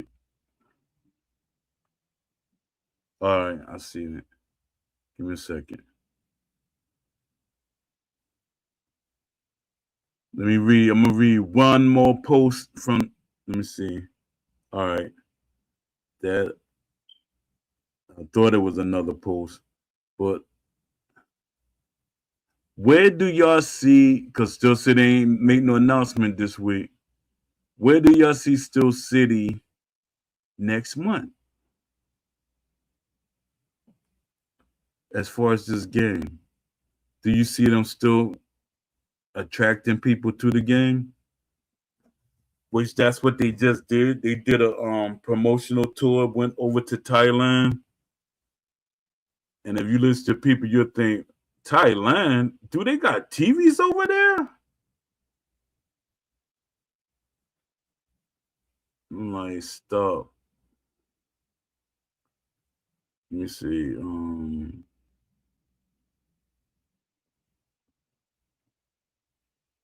Yeah, I think I'm about to cut this show because it's like 3 hours. This ain't when I'm doing my 12-hour show, but it's been like 3 hours. Um yeah, I'll see y'all tomorrow.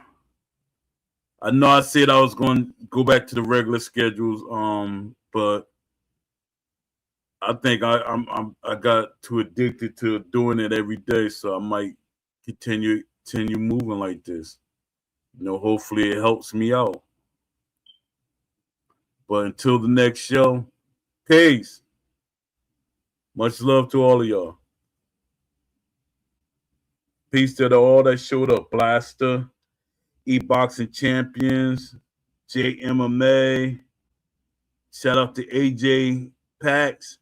Shout out to Leafy, didn't show up today. Where you at, Leafy? And don't pop up in here at the last minute. Leafy, let me see who else. Oh, my guy Lamont Davis. Shout out to you.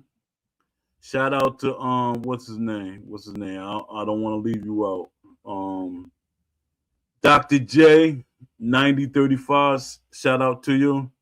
No, shout out to everybody that came in, even if you shadow watching. Shout out to y'all. I appreciate y'all. And please like and share the video. Like, share it, subscribe, do all that crazy stuff. Only could get better. I'm gonna try my best to get better. So, to the next show. Peace.